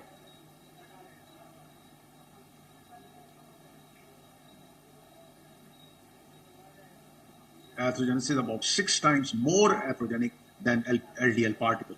But the problem is we are in LPA. If you apply the Cox hypothesis again, Cox postulate, LPA is atherothrombogenic inflammatory particle. It can be effectively reduced, but unlike TG, the trials are going on and we don't have an outcome data. So that is one hope for future, because if we reduce LPA, I'm sure we are going to reduce ApoB, and that will result, should add on to LDL reduction. Just to give you an impression that low HDL causes atherosclerosis, HDL can be increased by drugs, but raising HDL does not protect against atherosclerosis. So I have made it very, very simple to all our colleagues and medical students how I look on these 3-4 particles. TGs have failed, HDL is failed, LDL is proven winner, and LPA outcome we are not aware. So I created this slide during FIFA last year, and how I summarize for you: LDL is a clear-cut winner, HDL is a loser, TGs are losing. We are not having now TG lowering trials anymore. Prominent has failed, and LPA is running. I believe and wish and hope that it comes out to be winner and partner for LDL in taming atherothrombosis. Ladies and gentlemen, we are not artery cleaners. We are not angioplasty. We are healers. So once a patient has undergone a procedure, we should heal the arteries by managing atherosclerosis, by manipulating metabolic aspects of atherosclerosis. And I'll end up, William Osler, a great Canadian physician, wrote, "A good physician treat the disease and great physician treat the patient." I am sure if he is alive today, he will rewrite his phrases. The good physician treats the stenosis, but the great physician treats the atherosclerosis. So I'll just summarize that in atherosclerosis, managing lipids is the fundamental issue, and one should never lose sight of these things. At the moment, we are focused only on LDL. Thank you very much. Thank you, sir. Thank you. That was a fantastic talk. I think I've been waiting for maybe 3-4 years in our whole meetings to have something of this kind as a very compressed and very high impact take home message for everyone. In fact, the last one was a winner, in terms of what you wrote in FIFA. So I'm sure I'll have your slides requested. I'll request you to share your slides. And at this point, I'd also like to make an announcement because of the technical difficulties we've had so far. To every registered delegate, we are going to send all the PDF versions of all the speaker slides for them not to be deprived of what they may have missed seeing on the screen. So this should be done in the next couple of days, and that's a promise from us. Thank you. With that, perhaps I'll just move on to just 1 or 2 quick questions to the relevant panelists. The first one to Dr. S.C. Jha in relation to Akhil's talk and putting them head to head with each other. Dr. Jha, the Holy Grail, which is the best cooking oil in India? Yes. Before I go for that, I will just a few minutes, sir. There is no perfect cooking oil. You have to keep the proportion of polyunsaturated fatty acid, monounsaturated fatty acid, and saturated fatty acids in the ratio of 1:1:1. So maybe the mixing of oil is important. And one question I will like to put to Dr. Akhil after a wonderful presentation, that with just dietary modification, how much you expect to lower down the lipid profile and to improve the lipid profile? No pharmacotherapy, just dietary modification. You talked about Mediterranean diet and all. With the best possible dietary modification, how much reduction is possible? So I think it's very difficult to give a quantitative answer to that. It's very subjective, patient to patient. I think back home we emphasize the need to treat the patient holistically. And from that perspective, it's quite a spectrum. If a patient is just borderline over the they have borderline raised markers on their lipid profile, it can be very important to try lifestyle and modifications and diet modifications to try to lower that. But then say if a patient has quite high markers in terms of their lipid profile, it's also just as important to start them on medication, just because the risk of atherosclerosis and then coronary artery disease and other cardiovascular disease is really high. So to answer your question, it's very hard to quantify with a specific figure, but we need to make sure that we put the patient at the forefront. Approximately it is 5 to 10%, and over the period of long uses, even it is even less.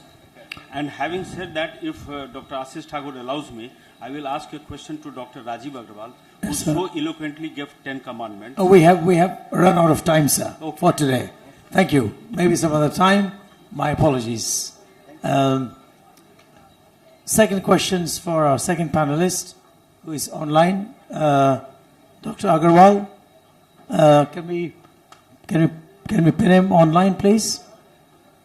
Yes, sir. Dr. P.K. Agrawal, can he? Yes, sir. Can we put him on the screen? P.K. Agrawal, Katihar, please. He's there. So, Dr. Agrawal, you listened to Dr. Rajiv Agrawal's talk and saw how elegantly he summarized what we need to do in terms of 10 commandments. Why do you see the role of newer anti-lipid therapies available today? And do you think, is it applicable to the wider population beyond just giving, and the current practice of just giving low-dose statins mixed with aspirin, and then the patients are left for long periods of time without adequate secondary prevention or even for primary prevention? Why do you assess this situation from your point of view, specific to Bihar in particular? Any comments and how we can improve it? Thank you.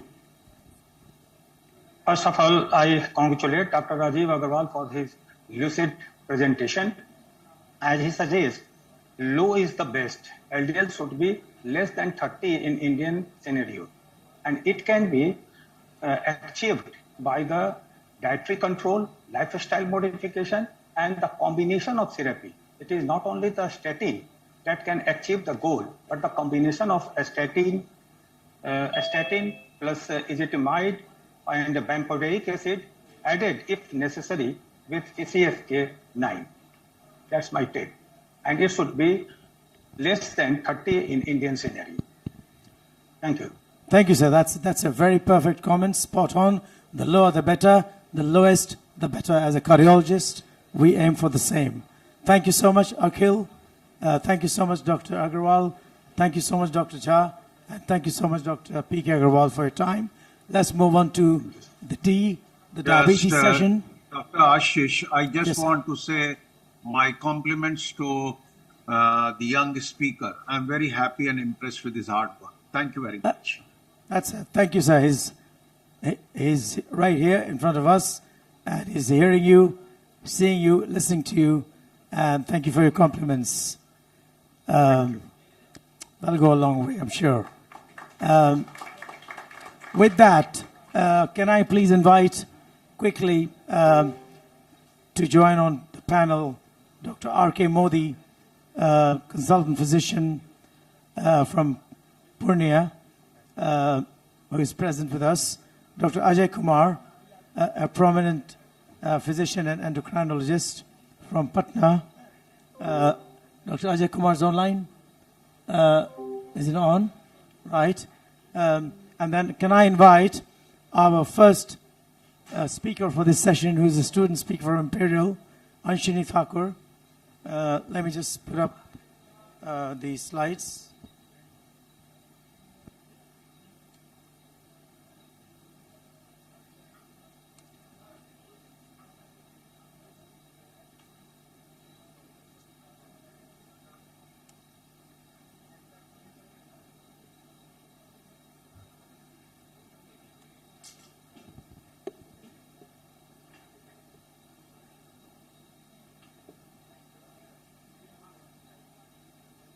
she starts, let me tell you regarding oil, you have a booklet in which it is written in detail. No oil is good, but our mustard oil is best. And 2 TSF of oil per day per person.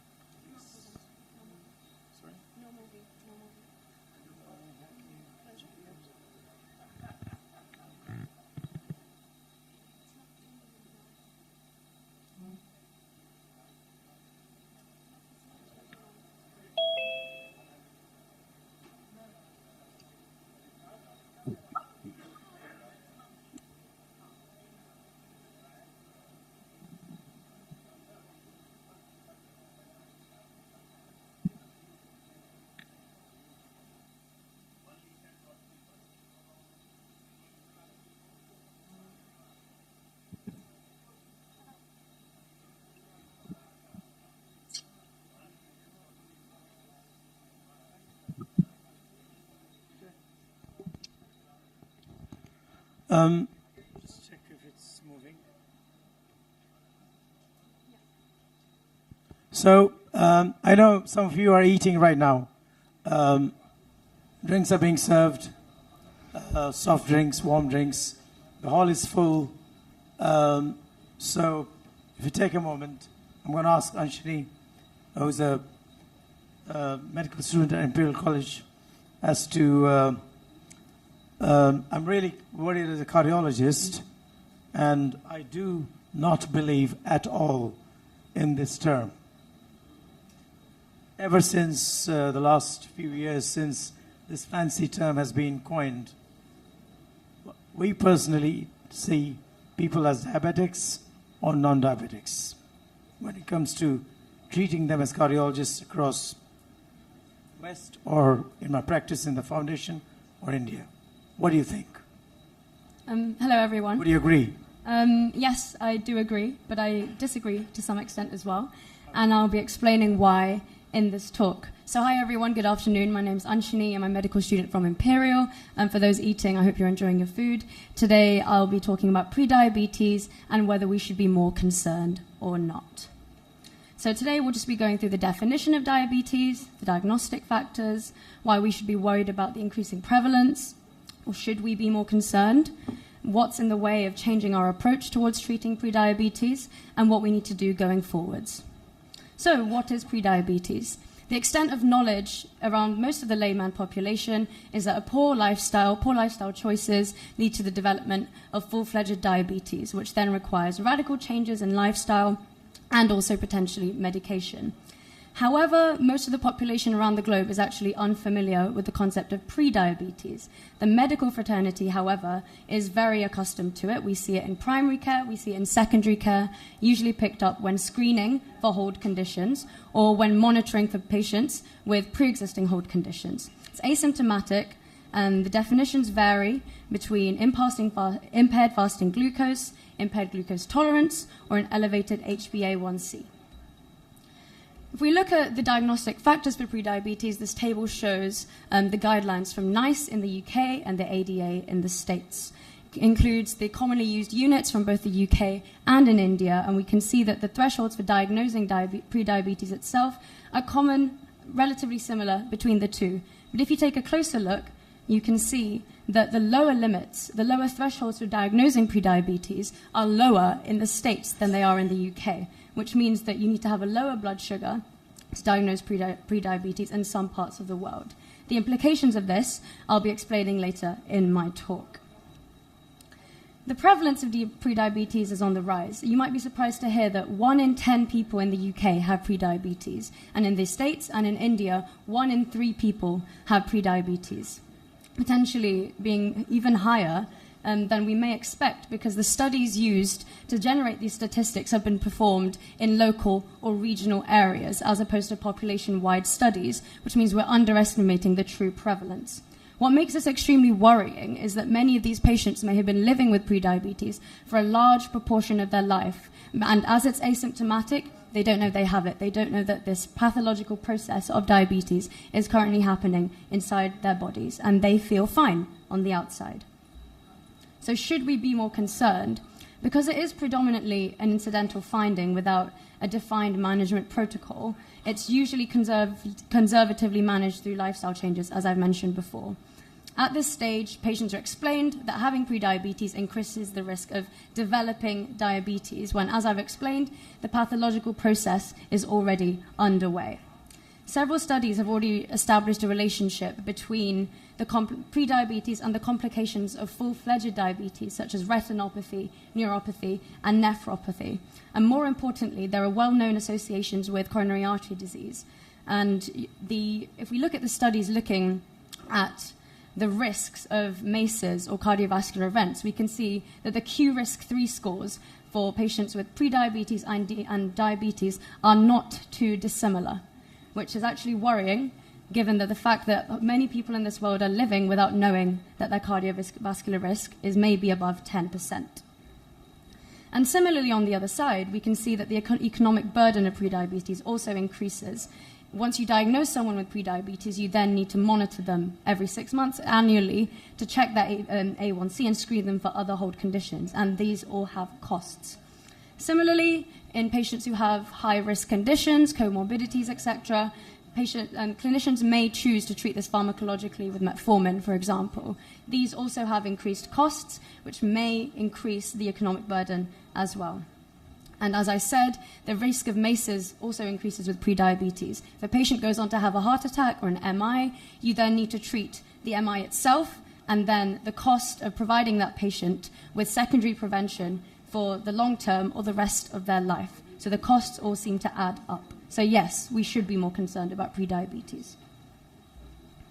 So what's actually stopping us from changing our attitudes when treating prediabetes? The fact that prediabetes is called pre-diabetes misleads people sometimes into thinking that they haven't developed diabetes yet. It makes it less possible for patients to believe in themselves and for them to make these active changes in their lifestyle and take steps towards minimizing their risk. And this is not implied by healthcare professionals as well, either. I previously discussed that the NICE and the ADA have different thresholds for diagnosing prediabetes. This is for a particular reason. If you see that NICE recommends a minimum level of 42 millimoles per mole, the ADA has 39 millimeters per mole. Even though it only seems like a 3 millimole per mole difference, this encompasses a huge number of patients who aren't being diagnosed in the UK. These patients are then not receiving the lifestyle advice and the risk prevention, the risk stratification that they require to ensure their health is optimal. And this then means that they may be at a higher risk of going on to develop full-blown diabetes and other hold conditions as well. But again, it's for cost-saving purposes, it's for cost-effectiveness. And then screening programs are going to be discussed quite a lot in this session today. There are many screening programs that have been carried out to diagnose people in rural areas with prediabetes. But at the end of the day, are these healthcare providers who are screening these patients going to also be providing interventions for them? Are they going to be treating these patients, or are they just going to leave after saying, your HbA1c is 7%, you need to change something? It's no point in screening someone if you're unable to make a tangible change to their health. So what do we need to do going forwards? If we know that the pathological process has already started and that long-term CVD risk between those who are pre-diabetic and diabetic is the same, maybe we should just get rid of the term that prediabetes is an increased risk of developing diabetes. Maybe it's time to just abolish the term completely, as controversial as it sounds. Similarly, we've talked about the different thresholds in different parts of the world. It raises the question of changing the thresholds to maybe accommodate more patients who would benefit from the advice and treatment. But then again, it depends on the affordability and of the consequent economic burden, depending on the healthcare system. For example, the UK generally gets patients to pay for their prescriptions in diabetes. It depends whether they'd be able to afford to not pay for their prescriptions if they have diabetes. It depends if they could then afford to supply millions or hundreds of thousands of patients with more metformin than they usually would have to. And then if we were to do so, this would result in a higher percentage of people who have lower blood glucoses receiving pharmacological treatment. Now, the studies forming the evidence base for using metformin to treat diabetes or prediabetes have been performed to determine the incidence of prediabetes after treatment or to determine the conversion to full-fledged diabetes. Obviously, there's a benefit to using prophylactic medication, but we have to think about how applicable these findings are to areas such as Bihar, in rural areas where patients aren't going to be able to afford to have metformin for something that, is asymptomatic. They don't feel a difference in their life. It's not affecting their quality of life just as yet. So overall, we need to focus on increasing the uptake of lifestyle modifications in these areas. Thank you, and here are my references. Thank you, Anthony. That was very precise and to the point. Please take a seat. And without any delay, can I put, I think a renowned international specialist is with us today. I think he's been logged in for some time. Dr. Vijay Vishwanathan, who doesn't need any introduction, from Chennai. Dr. Vishwanathan, sir, are you online? Yeah, I'm there. Thank you, sir. Thank you so much. We would also use you as one of our panelists just to have some discussion before we close this session. So please don't go away after your talk. So I'd like to ask you a question that, this is what we see in Bihar a lot. You would have seen in your practice the lean type 2 diabetic rather than, the overweight diabetic. And how would you best approach them with your expert experience, and where do you see the problems? Thank you so much. Ashish, I'll finish in 6 minutes. I guarantee you. Dr. R.K. Modi from Purnia and Dr. Anshini Thakur, wonderful talk on pre-diabetes, and I think it's high time we change the terminology because I think it's a continuum. Having said that, I think I would like to thank Dr. Ashish Thakur for the wonderful topic which he has given me, the lean type 2 diabetes, and also my sir, Dr. B.B. Thakur, for the wonderful work he is doing through the Hridayam Foundation. I'll take 6 minutes more to talk about lean type 2 diabetes. So first of all, the lean diabetes is a special variant of type 2 diabetes, particularly seen in the rural population, when the failing beta cells cannot even cope with the small amount of insulin resistance that lean body weight confers. So that's the important definition of what is by lean. Dr. Shashank Joshi said it's 1918 to 24, but I think the Indian studies, international studies focusing on the Indians, have said minus less than 18 to be a definition for lean type 2 diabetes.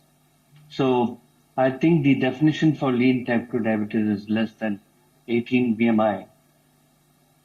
That's the definition. And we have published data, Dr. Ramchandran from my center has published data that between 23 and 24.9 is the 22.9 rather, compared to the European population, is the normal. And anything above 23 is considered overweight. And anything above 25 BMI is considered obese in the Indian category. So we do have increased waist circumference and we have increased BMI. Now, which is a better predictor? It's not the scope of this talk. Is it the waist or the BMI? Is a different talk. So I'm not going to talk about that. You heard from Dr. Shashank Joshi that we Indians are the thin fat Indians. We are having a low BMI, but we have a lot of visceral fat. So that's the Dr. Shashank Joshi's version of thin fat Indians. And I would think Dr. R.K. Modi would agree with that concept. Now, coming to lean diabetes, at lower insulin resistance, you get faster diabetes. That's the importance of lean diabetes. Lean diabetes is mostly to do with insulin secretory defect rather than insulin resistance. And people like Muhammad Ali from United States and so on, and its counterpart, have also studied that insulin secretory defect. Do not forget that insulin secretory defect is much more prevalent in the Indian population. than the insulin resistance. We always think that it's insulin resistance. Insulin secretory defect is as much a part and parcel of type 2 diabetes. So the lean type 2 diabetes is less than 18, and they get diabetes much faster at a lower insulin resistance. Now, Bihar is one of the areas where there is a high prevalence of lean type 2 diabetes. Madhya Pradesh, Rajasthan, and Orissa, and whichever parts are marked red in color, are the parts of India. And this is from Behra in the Family Health Survey in 2019-2021. So not a very old data, but this is a fact that the southern part has more of obesity linked diabetes, and the red zones are the ones which have higher lean type 2 diabetes. Now, the lean or the non-obese type 2 diabetes, it's synonymous, the two terms, lead to NAFLD, as you heard from the expert in the two sessions before on obesity, Dr. Shashank Joshi. It can lead to sarcopenic obesity. That's very important. You have the thin fat Indians and they're sarcopenic. And there's a lot of studies done by Anup Mishra in this context. And visceral fat is very common. And ectopic fat, as you heard, in the liver particularly, is very common. Now I'll end up in the last 1 minute with this Report India Consortium. It's a joint venture between the Government of India and Government of the United States. And we are trying to find out newer advanced and trying to eradicate TB in 2025. And we're trying to advance regional TB science in India. And this is the Report Consortium photograph was taken 2 years ago. Now, what we did was we published a study called EDOT study, effect of diabetes on tuberculosis severity. And in this, we found that the BMI was very low among the 18.3%, which among the newly diagnosed diabetics, people living with diabetes. And it was also low among the known diabetics. So if you have a lower obesity, we have published another paper after this from the Report India Consortium that lower BMI, the higher the chances of TB mortality. So this is what we found, but Dr. Singhal has shown that metformin is a good drug for TB, and this is quite contradictory to the BMI. We usually don't give back BMI. BMI is very less. We don't give metformin. And the radiographic severity among the people who had low BMI was much higher in this paper which we published. Now, I will end up with this paper, which is 1 minute more, and by John Buse and Melanie Davis. This was the EASD guidelines for the management of hyperglycemia. So we have a drug called dapagliflozin, which is cheaper in India, and we have a drug called canagliflozin and empagliflozin. Now, these are drugs which have benefit on the pump, the heart. They have a benefit on the filter and have a benefit on the pipe. Now, they have a quick onset of action. Now, the important point is, as far as this talk is concerned, that dapagliflozin offers weight reduction in proportion to the BMI. That's very important. So don't think that you should not use it in people with normal weight. You should use it because it will reduce some weight reduction and also have all the benefits of on the heart, on the kidney, and so on. So I thank you for your attention. Thank you, Dr. Ashish, for the wonderful work which you're doing along with your great dad, Dr. B.R. Thakur, sir. Thank you, Dr. Vishwas, as usual, for your such elegant summary of such a complex topic. I think in the interest of time, I would just move on to a single question for everyone linked to what's being covered. And actually, we are aware you've done so much work which we've covered in the past. And the question to the panel, which we have Dr. Modi, and maybe yourself as well, as to, shall we get rid of things like impaired fasting glucose, impaired glucose tolerance, maybe pre-diabetes, and then replace the whole thing with something different, or maybe also non-diabetic hypoglycemia. All these are fancy terms. But where do you see them with your long experience of dealing with pre-diabetes, which in this context, both Dr. Modi as well as Yes, and Dr. yes. Vishwanath. Quick comments, please. Thank you. So, since this pre-diabetes is, hello, am I audible, sir? Yeah. This pre-diabetes is not less than diabetes. Even we are having more pre-diabetes in India than diabetes. And the recent data says that we have about 15.3% of our whole population that is pre-diabetic. And when we talk about type 2 diabetes, it is only 11%. So we have a huge number which are undiagnosed. And the best way to diagnose, just we have heard about juvenile atherosclerosis. What I want to say, if you really want to pick up pre-diabetes or other non-communicable disease, we have to go to schools and we have to see the obesity there. We have to look for the different factors like behavioral factors, alcohol, tobacco use, inactivity, sedentary lifestyle, and we have to catch them, we have to teach them, and we have to pick up cases who are future cases of pre-diabetes and other uncommunicable disease. Dr. Anshini, it was a wonderful talk. I think it's genes playing a role. So it was a wonderful talk. Now we should try to understand that pre-diabetes can occur in lean people. So don't think that lean people should escape testing. So lean people should also be tested for pre-diabetes. Because as you heard from Dr. Modi, you have simply more numbers of pre-diabetes in India. 136 million people, according to the latest INDAB study by Professor V. Mohan. So I think don't allow the lean people to go from your testing. So I think, Anshini, it was a wonderful talk, and all the best to you. Thank you, sir. That really summarizes everything very well for this session. And I thank both the panelists.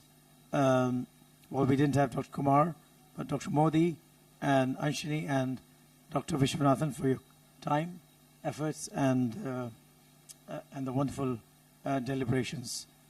Thank you very much. With that, we would move on very swiftly to, so the whole bit seems to have been dealt with, but still there are a few bits. That's why we added this hold on. So please hold on, because there'll be two more themes dealt with before we break for lunch. So can I invite to deal with other factors linking into cardiovascular disease, which are linked to the whole theme. We have Dr. A.K. Gupta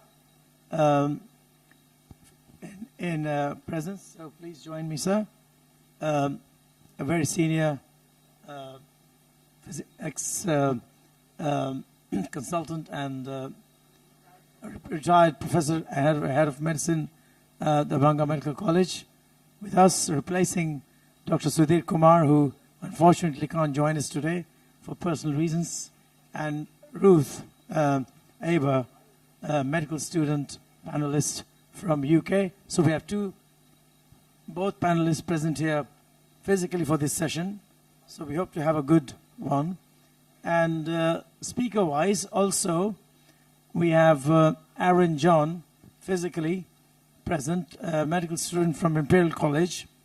And just check if Sanjay from Yorkshire, Leeds, England, is joined in. Dr. Sanjay Kumar, can you see him? Yeah. So everyone's around. Hello, Sanjay. Good morning, good afternoon. Oh, good morning, sorry. Good morning. Aaron, I'm going to ask you a quick question before we proceed. So, I mean, I've been reading about India, but in my practice in England as well as Hridayam Foundation, every other, especially the further down we go, rural, which you must have seen in your own experience, mental health problems. And I see that it often links into heart disease. Do you think it's really possible to tackle this at all? And what are your thoughts and perspectives on that, right? So that is something that I'll be going over in my talk. I think there are different levels of interventions that we can provide in both this country and in the UK, starting from patient level all the way to healthcare system level. And that's a very good transition actually into my talk, Heart and Mind, which is all about exploring the connection between mental health and cardiovascular disease. So just to briefly introduce myself, my name is Aaron John. I'm a third-year medical student studying at Imperial College London, and I feel like this topic just simply isn't talked about enough, and it deserves more highlight, especially. Yeah. Okay. No, if you could just. No? Okay. Keep talking. Yeah, and so that's what my talk is about. So I'll be first going over the direct physiological impact that stress has on both the heart and on the cardiovascular system, before then moving on to schizophrenia and its link to cardiovascular disease, then focusing a bit more on the complex relationship between depression and cardiovascular disease, and then moving on to the most commonly used medications used in depression and their own connections with cardiac arrhythmias, before transitioning on to some interventions that I feel should be further developed and introduced into both India and the UK. Okay, so cardiovascular disease remains the leading cause of disease burden globally, which highlights the continuing need to identify new targets for prevention. Stress hormones increase the heart rate and blood pressure, and by causing vasoconstriction, but this forms a kind of positive cycle, as high blood pressure causes the release of noradrenaline, which builds upon the previous adaptations mentioned. So when someone has high blood pressure and they undergo stress, the two conditions kind of aggravate each other, causing more damage to the blood vessels. And then over the last 5 to 10 years, the integration of multiple data sets into mega studies, as you will, has greatly accelerated research progress on stress as a clear risk and prognostic factor of cardiovascular disease.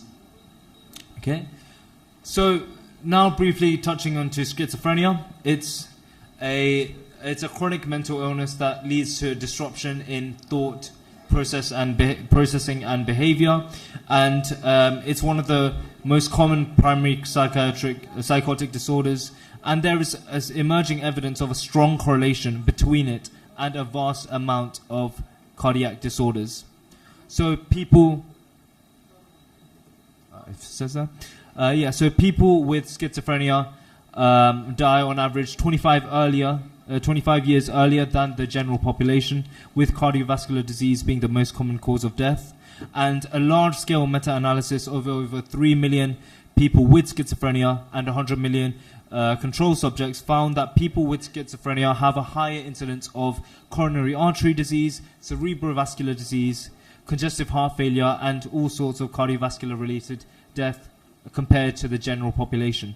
And that even people with their first episode of schizophrenia have a higher burden of cardiovascular risk factors at their time of diagnosis, with one study in Poland finding that over 80% of people at the time of their schizophrenia diagnosis had hypertension or were overweight. So this allows me to transition into this diagram that illustrates the complex bidirectional relationship between depression and cardiovascular disease, showing how those who suffer from one are more likely to eventually develop the other. People with depression have been shown to have a higher cardiovascular disease mortality rate than the general population, pushed by, as you can see on the diagram, the potential biological factors, behavioral factors, and also other forms of perceived loss. And in a study in 2014, it was found that patients with depression after acute myocardial infarction have a 3-fold increase in mortality, even after being adjusted for age, sex, smoking, and clinical severity. And depression after an acute cardiac event is commonly seen as an adjustment disorder. And it really illustrates depression to be a powerful predictor of survival after acute myocardial infarctions. And complementary studies have shown a similar trend in congestive heart failure as well.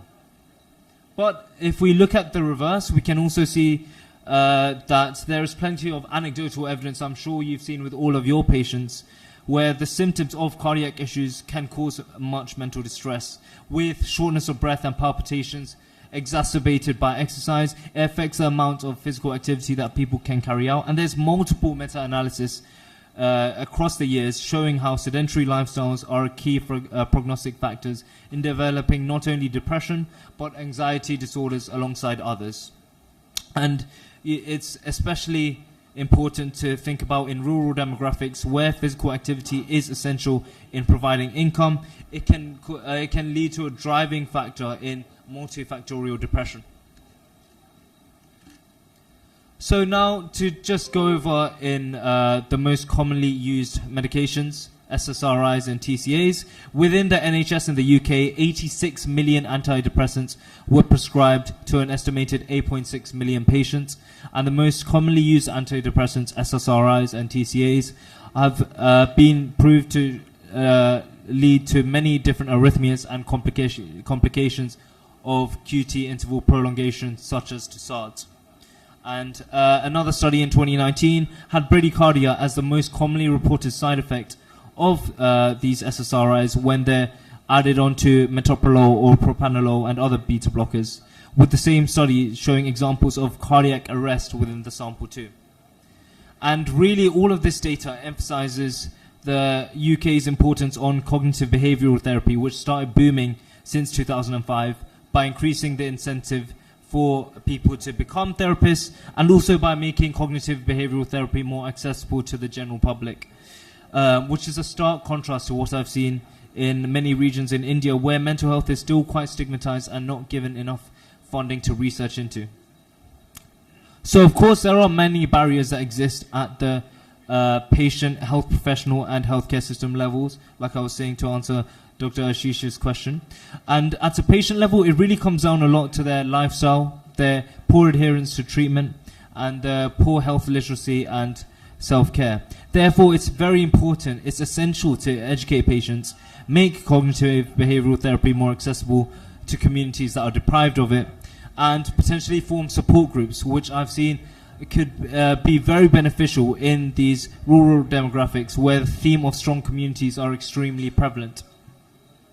And then when going on to health professional interventions, it's very important that we have well-developed education and training to deal with mental health management, and that we have increased routine screening and more effort is put into minimizing adverse cardiovascular effects of the psychiatric medications that are given to patients.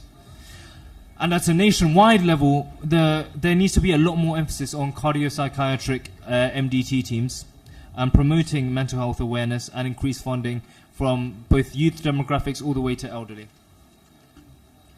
So just to go a bit more into my own personal reflection, the reason why I chose this topic to talk to you all was because of my time in the clinics with the Hridayam Foundation. One thing that was very apparent was that in the rural populations there was a constant stress that a lot of these patients faced. And with the rising statistics of ischemic heart disease, we need to look at these multi-influential risk factors to decide where to really put the best funding in. And for the current financial year, the health budget in India had only amounted to around 2% of the total budget, and the mental health budget is only 1% of that. So from my time in the rural villages within Hridayam Foundation, a lot of the stress was sadly due to financial problems. And that shows that we really need to spend more time researching into how the cognitive burden of poverty is essential to be analyzed to mitigate the patient's modifiable risk factors that they create in their own lifestyles. Well, I'm sure that some of you know that in India, one intervention that had helped was the Ayushman card, the scheme set up in 2018, where if patients fulfill certain criteria of low income, they can receive the card, and eligible individuals can receive up to cashless treatment of up to 5 lakhs worth per family per year at the certain hospitals and healthcare providers across the country. But there is a lot more work that needs to be done in relieving that cognitive burden, and more attention should be given towards it. And I'd like to now open up the floor to the esteemed panel and to all of you guests. So thank you so much for taking time to listen to my presentation. Oh, thank you, Aaron. That was really fantastic. Really fantastic. That well summarized. Such an important and high impact topic. Take a seat. So we have 3 people on the stage, 1 online. Can we ask for the second talk, which is Sanjay Kumar. Can we bring him online? Sanjay is a respiratory consultant in the Yorkshire region of England. Good morning, Sanjay. Good morning. Can you hear me? Yes, very well. Yeah. Sanjay, I think we talked about this a lot, that how COVID has changed the landscape. And how it's translating into increased reversible risk factors and secondarily cardiovascular disease, both in England and India. You also work across both countries. How would you see this as a physician who everyone's dealing with lots of long COVID, etc., very long COVID, patients who can't breathe, can't walk, getting fatter, so on and so forth. What's your take on this? Thank you for your time. Go ahead. Thank you. Thank you, Prof. Thakur and Assis, dear colleagues and fellow budding doctors here in the UK and also in India. I'm going to just go through with this pandemic that has given us a bit of legacy, and many patients are still suffering and presenting with consequences that may or may not be associated or caused by this pandemic. So I'm going to share some of my experiences that I'm looking after them for now more than 3 years, and some of them are still struggling. So NICE, which is National Institute of Health and Care Excellence here in the UK, has identified that this COVID has given long-term symptoms, and therefore there was very need to identify it, assess patient properly in a holistic way, do an appropriate investigations, and then plan to help them how to live their reasonable quality of life. I'm going to put in perspective how chronic diseases like cold, hypertension, obesity, diabetes, and others has impacted all these patients. So just a bit of background. So as all of you know, so I'll go a bit very quickly. We had acute COVID. You had ongoing symptoms for 4 to 12 weeks. If it is more than 12 weeks, we called it that is long COVID or COVID syndrome. Now, if you talk about the burden of post-COVID, here in the UK, it is estimated about 2.9% of population. I couldn't see that data from India. However, I guess and presume that it's likely going to be the similar percentage. And if you put that in a perspective of population, then all of you must be seeing people having the issues with post-COVID. The most common remaining symptom is fatigue after COVID. Now, pathophysiology after COVID, as all of you are mostly aware, either is organ damage or the inflammatory response, the microvascular dysfunction, and that comes affecting your cardiovascular system, the viral activity, the immunity. All these things were very much responsible to provide this long COVID. It is a a heterogeneous condition, and therefore it needs to be tackled from various aspects. Now, currently, broadly, we have 4 symptoms or 4 groups of clinical phenotypes that is currently prevalent after COVID. You had people who has chronic fatigue, headache, and memory loss, people suffering with respiratory symptoms such as having chest pain, breathlessness, people are having chronic pain, and then neurological and psychological symptoms such as PTSD, anxiety, and depression. So in terms of how we manage and how we should tackle these, I think there is nothing better than individualized plan. It should be quite holistic and patient-focused, because that is the backbone of the care for our patient. The basic tests that we do for knowing other comorbidities, such as diabetes, to check HbA1c, looking at the heart, checking BNP, looking at the inflammation, checking ferritin, looking at CRP or thyroid function test.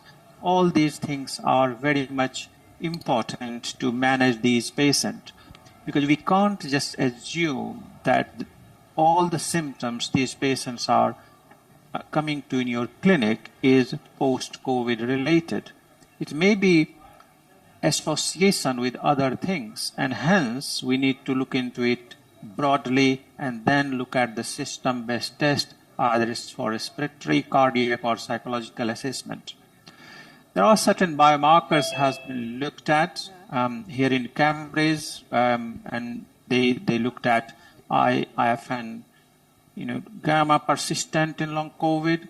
They looked at ferritin, D-dimer, but still these things are not in our common practice. So as I mentioned, these patients having fluctuating symptoms, and hence we have to encourage them to have self-management and advise them how to manage in individual cases and what is the predominant symptoms, and then to redirect them towards managing this condition.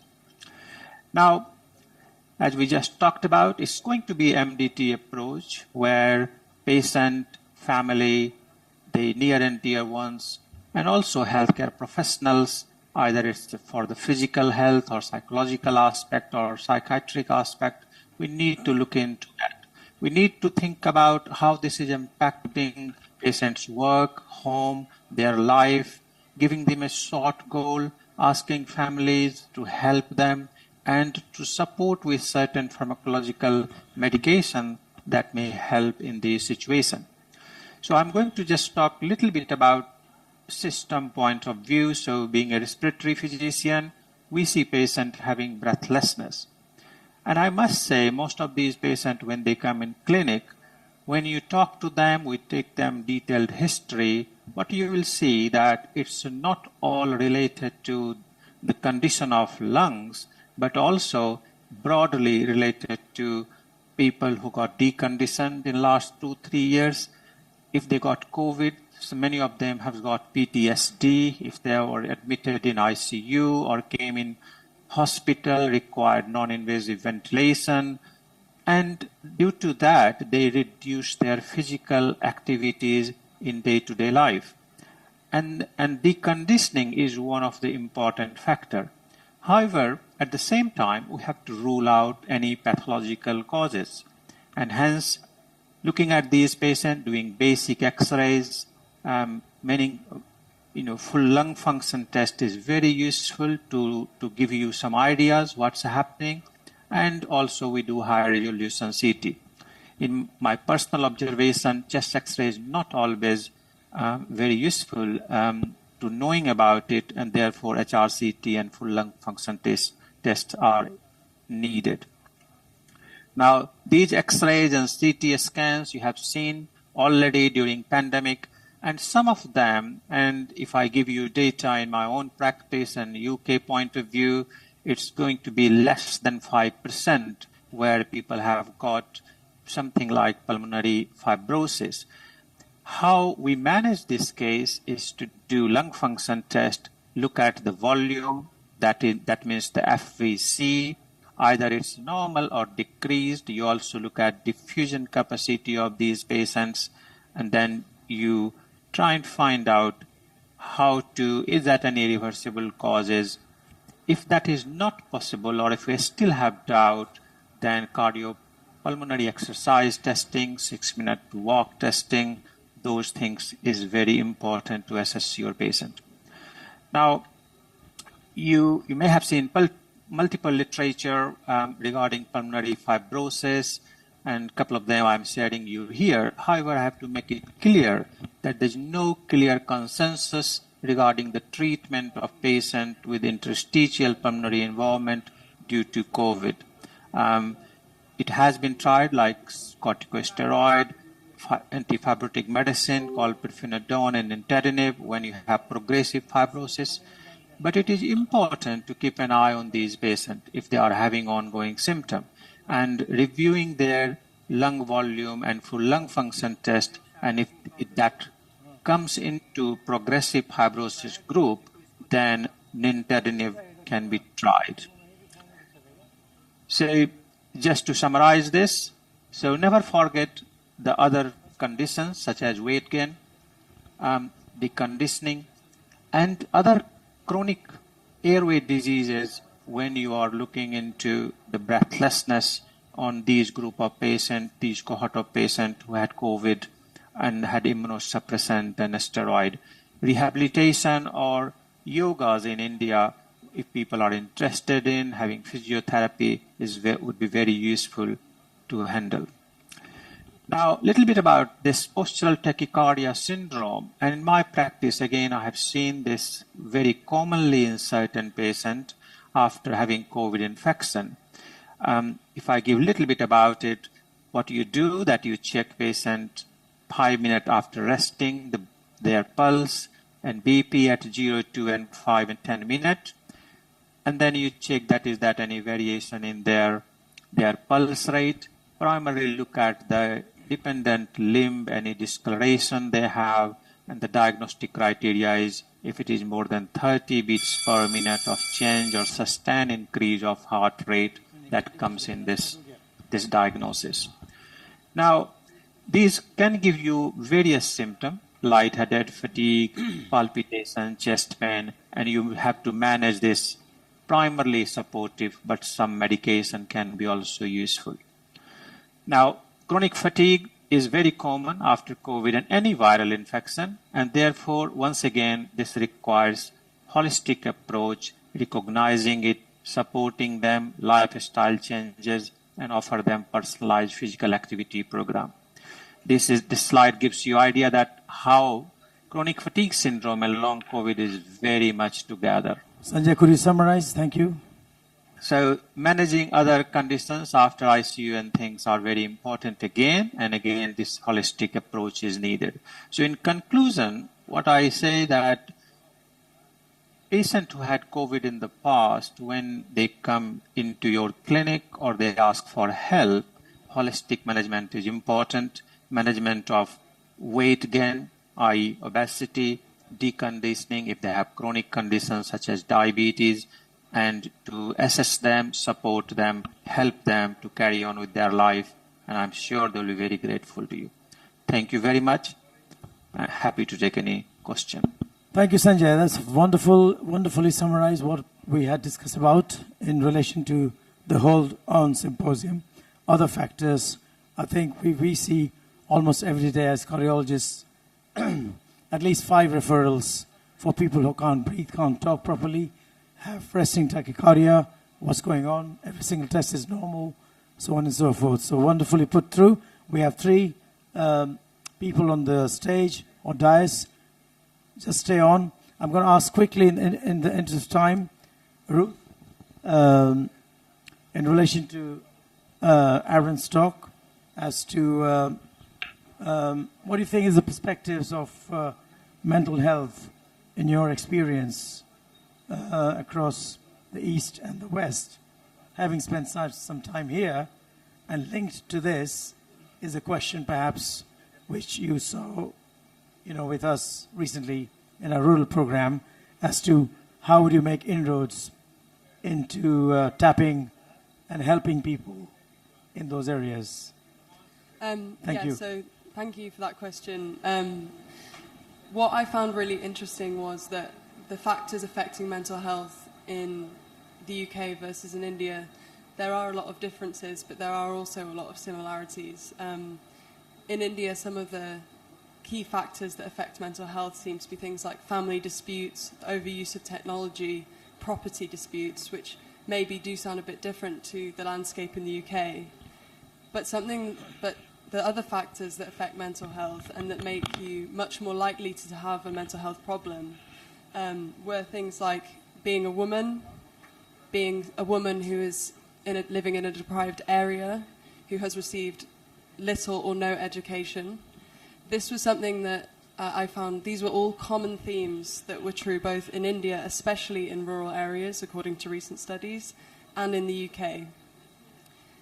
I think the idea of these socio-cultural factors is something that's really important to consider when thinking about how to tackle mental health, because especially in rural areas, it's impossible to tackle these problems unless we bring the help to the rural areas. And when we were working in the rural areas, we saw that a lot of people, especially women, were being sort of left to deal with their mental health and their health in general on their own, because partners were migrating to areas such as the Punjab to get better paid jobs. This left them often in quite difficult positions financially and from a health perspective. And I think some of the potential solutions to this could be mobile mental health units, integration of mental health into primary care so that multiple problems can be dealt with together, and also recent telemedicine projects that were being implemented already, but potentially the extension of those to reach more people who need it. Thank you. That's I think that must be an eye-opener, perhaps, and I think linked into equally relevant, which we've seen along with the pandemic. I'm going to ask Dr. Gupta as to a very rounded question. Do you think we can ever recover from the pandemic? Do you think we can ever recover from the pandemic-induced effects? Do you think we can ever recover? Yes. As a general population? I'm very hopeful that we shall recover from the pandemic effect. And I think apart from the physical element, mental element is also contributing.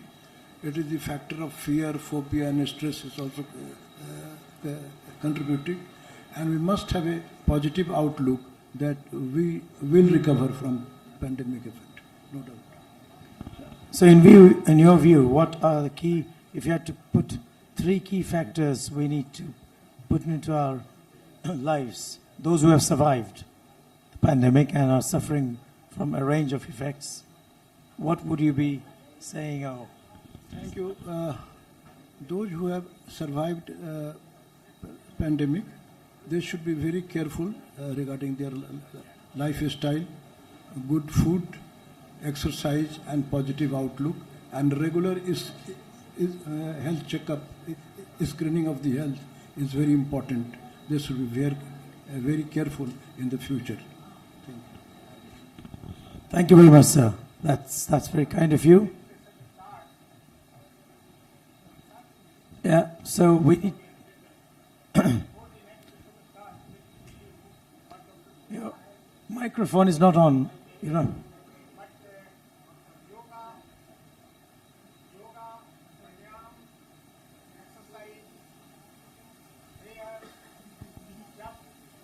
Puja, etc. for Indian context is very important. So yoga, pranayam, and meditation and all sorts of things, along with what Dr. Gupta has suggested, and also Ruth's point about trying to tap into as much remote areas, exploring mental health, which is a complete tip of the iceberg. And also Aaron, everything summarized so well. These are the newer risk factors for cardiovascular disease, adding only to the bigger burden in our country, especially Bihar as well. Thank you so much, everyone, for your time. all the three of you here, and Sanjay overseas. That brings us swiftly to the last theme, which is what's new. We thought a lot about it as to what's new, what's old, what's not new, and we came up with a few things. And it's my pleasure to invite our student panelist, Lee Anderson, also who happens to be the president of the Raising and Giving Society of Imperial College of Medicine. Lee. And with Lee, we have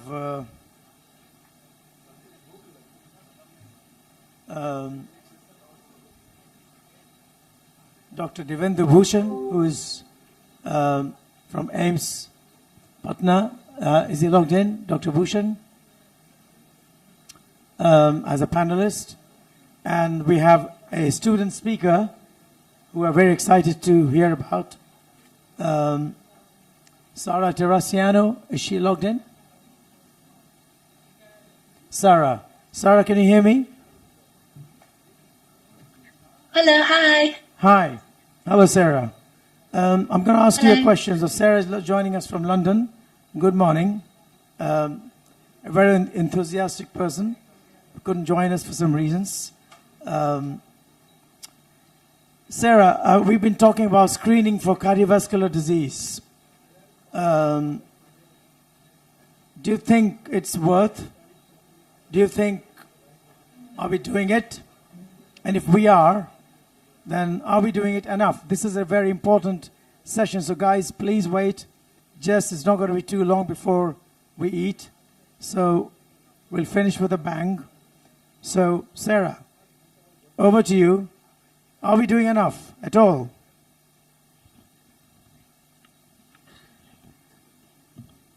Yeah, hello everyone. Thank you so much for that introduction. So as you mentioned, I'm Sarah. I'm a medical student from Imperial College and UCL in London, and I'm very excited to be talking to you today about a very important topic, screening for cardiovascular disease. And as you mentioned, are we doing enough? So first of all, I want to remind you all about the importance of screening for cardiovascular disease. So as we know, cardiovascular disease is the leading cause of mortality in the world and in India. And early detection of risk factors can prevent major complications down the line, most notably heart attack, stroke, and ultimately heart failure. From a financial point of view, prevention and early treatment leads to lower overall costs, and of course, there's an improved quality of life for patients. If they have an early detection of their condition, they're able to manage it a lot easier. So how does screening currently work in India? There's the National Program for Prevention and Control of Cancer, Diabetes, Cardiovascular Diseases and Stroke, or NPC-DCS. And this is a government-funded program applied nationwide, and part of this program is CVD screening. So we have opportunistic screening, for example, at subcentres and hospitals, and that happens when patients go to a healthcare facility for whatever reason they need, and they'll be screened for cardiovascular disease while they're there. There's also population-based screening, which means that there'll be frontline healthcare workers who go home to home and screen people in that way. But it's important to note that this isn't rigorously applied throughout the country, it seemed. So it's not certain that everyone is covered from that home-to-home screening. Not everyone is screened, only the people over 30 years of age. And when the screening process happens, the patient is asked about their alcohol and tobacco intake, their levels of physical activity, blood sugar levels are measured, their blood pressure and their BMI. So aside from NPC-DCS, there are also mobile units for targeted screening in rural and impoverished areas, and as well as the work of non-profit organizations. So what about high-risk individuals? So NPC DCS defines high-risk individuals as those over the age of 30 with a medical history of hypertension, diabetes, high cholesterol, and metabolic syndrome, people with a family history of cardiovascular disease, and those from a low-income background as they'll have limited healthcare access and education. But how we define high-risk individuals isn't concrete. This is just how the program has decided to define them, and it is a subject that is up for debate. So what happens to those high-risk individuals once they are identified through the screening program? Further investigation is carried out at a district hospital, and those investigations include further blood sugar analysis, a lipid profile, as well as various scans such as echo, CT, MRI, and ECG, etc. And from there, they'll have a diagnosis and then further treatment for whatever they need at the relevant healthcare facility. I'll now discuss some of the outcomes from the screening programs in India with some examples. So on the left here, you can see a picture of home-to-home cardiovascular disease screening in Mumbai. So in 2022 in Mumbai, 15% of all of those screened were found to be at risk of developing hypertension, and 16% could develop diabetes. Another study in 2022 was in rural Jaipur in Rajasthan, and 48% of those over 30 years were successfully screened during the one-year study period. Around half of those had at least one non-communicable disease, and 25% of those had been newly screened and detected through the program. So as you can see, screening is very important in picking up cardiovascular disease, especially because, for example, in the case of hypertension, it can go unmissed if the symptoms aren't very apparent. I think it could be interesting just to let you know that I couldn't find any outcome data for Bihar and other more kind of rural and impoverished areas. So there's a gap there that needs to be addressed, as we're not completely certain how effective the screening programs are in those regions. So I'll now move on to discussing some limitations of screening through NPC DCS. There are issues with the availability of diagnostic tools, and sometimes there's inadequate referral for further investigation. So even though there's good outcome data statistics of people being successfully screened for and detected for having cardiovascular disease, sometimes they don't even get the appropriate treatment that they need. There are staffing issues and also a general lack of robust supervision and monitoring of the program, which would really help to, for example, get people from that point of detection to the point of treatment. And also a low central budget allocation, which would overall help all of those things. So, for example, in Bihar, only 20% of primary healthcare facilities in 2023 were found to actually have the capacity to conduct weekly screening clinics due to things such as non-cooperation, a lack of community awareness, a lack of skilled healthcare workers, and logistic constraints. So you can see that there's really a barrier there that would help if there was more sort of policy support and budget allocation. So I'll now just give a quick comparison with cardiovascular screening in the UK. So in the UK, we have something called the Free NHS Health Check, and this is a similar program to the screening through NPC DCS, but the key difference here is that the annual cost of free NHS health check from the government is around £165 million or 17.4 billion INR.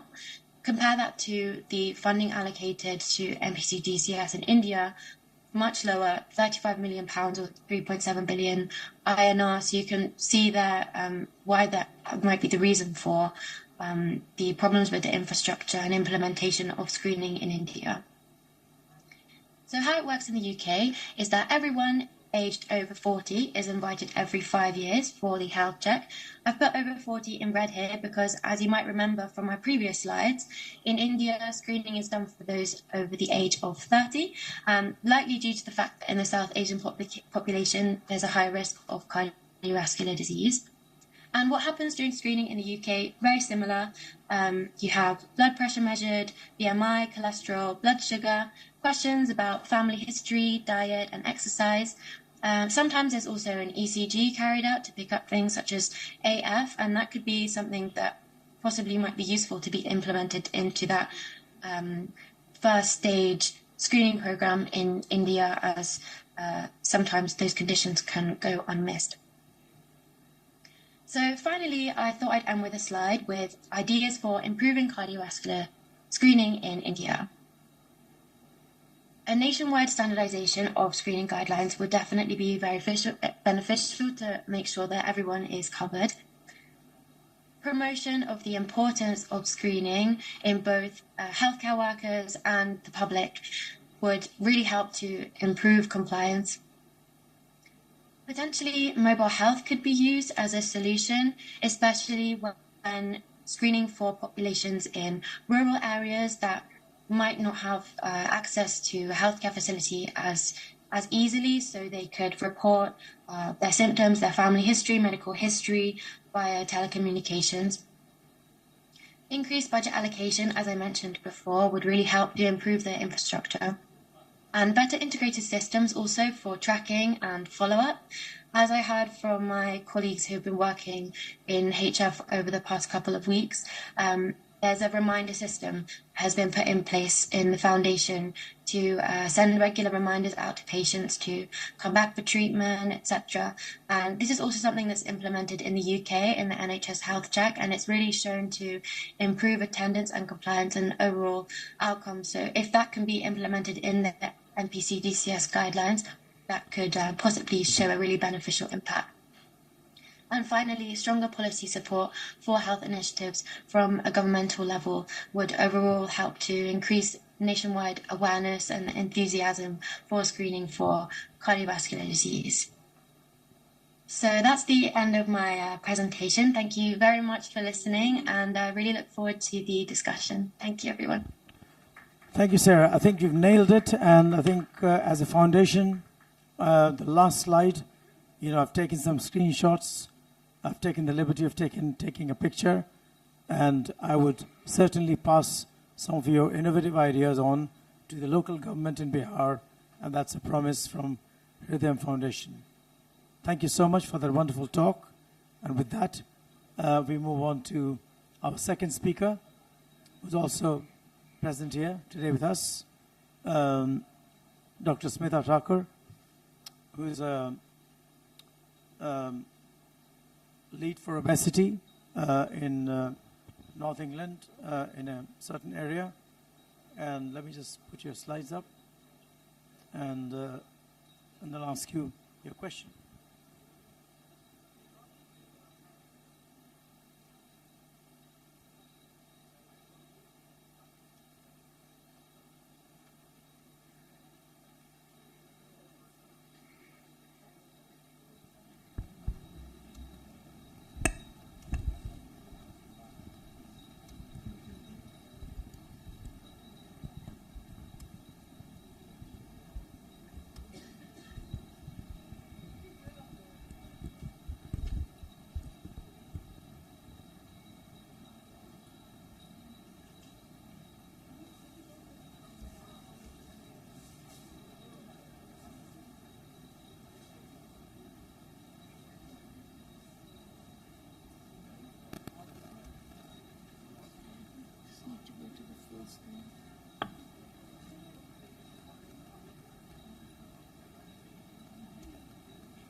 screen. It's supposed to be in this presentation, right? Yeah. It's not a full screen. What do you mean, sorry? What? Full screen.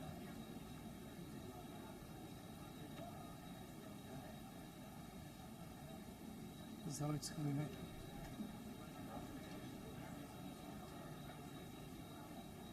What will you like? ठीक है.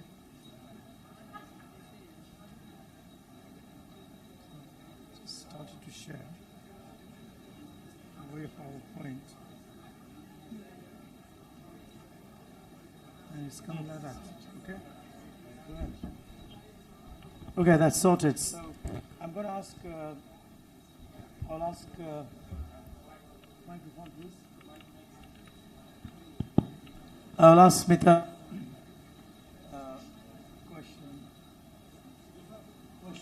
question, yeah. Working, thank you.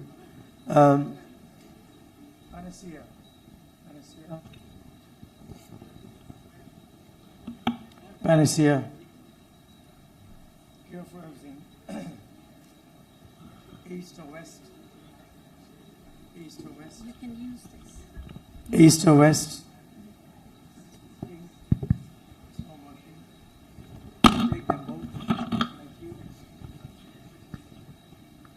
This is working. Thank you. We've been talking about this since our whole meeting 2020 onwards, when we had the new ones on the board. We had little experience at the time on the ground. We used them for some time, especially in the West. We use them a lot. Smita uses them into her day-to-day practice. So do you really think it is possible to have a role in Bihar at all for the newer anti-obesity medications? Or have you used any? Thank you. It will be a challenge, but I will, through my presentation, I'll answer your questions. Thank you for your patient waiting, everyone. I know it's not a good time to talk about anti-obesity medication when everyone's waiting for their food. I'll try and be quick. So my day job is of a general practitioner in the UK, and I have special interest in diabetes, obesity, and weight management.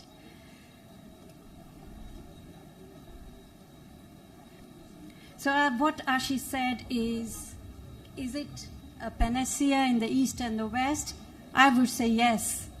And we believe so because a weight loss of 15 to 20% in 2 years is phenomenal.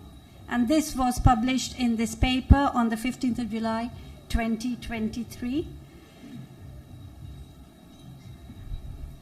Dr. Shashank Joshi very clearly mentioned about Bollywood and Ozempic and how the stars are using these GLP-1 RAs to look after their weight and look good. It's not just Bollywood, it's all over, Hollywood as well.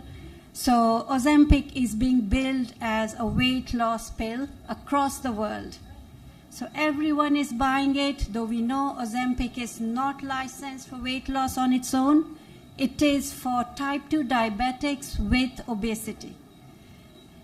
So much so that people all around the world are buying this drug online, which is very readily available, even though at a very high cost. So last year, we had an alert issued by the regulatory authority in the UK saying, please don't prescribe any new patients on GLP-1 RAs because there is severe shortage. And also, if you have any patients, existing patients on GLP-1 RA, please swap them to alternative anti-diabetic medications. So that is what's happening. People are buying it right and left, and that was what we were told about the weight loss medication, which I'll come in a later slide. We all know the global burden of obesity. It is a global problem, affects both adults and children. and a major cause of mortality and morbidity, more so since the pandemic. Mr. Hearn, who is a dietitian in the Southeast Technological University in Waterford, he defines obesity as an incredibly complex disorder, and we all know that the advice, eat less, move more, is not an effective treatment for chronic obesity. So anti-obesity medications have to be prescribed by clinicians in addition to healthy diet, exercise habits, and screening for effective treatment of the disease, which Sarah in the previous presentation very clearly mentioned, and there's a lot of work needs doing, especially in Bihar. Anti-obesity medication, they are licensed for BMI over 30 or BMI over 27 with one or two comorbidities. There are several medications. Dr. Joshi did mention all of those, so I will not touch on them. We use them for non-syndromic obesity and other obesity syndrome as well. Tirzepatide or Mounjaro is the newest one that's been authorized. I'll come to that and talk about it as well. So liraglutide or Saxenda, Dr. Joshi did mention this, is the GLP-1 analog with a half-life of 13 hours, and its mechanism of action is it increases insulin secretion, decreases glucagon production, and delays the gastric emptying and appetite. Common side effects, the contraindications is pancreatitis and MCT or MEN.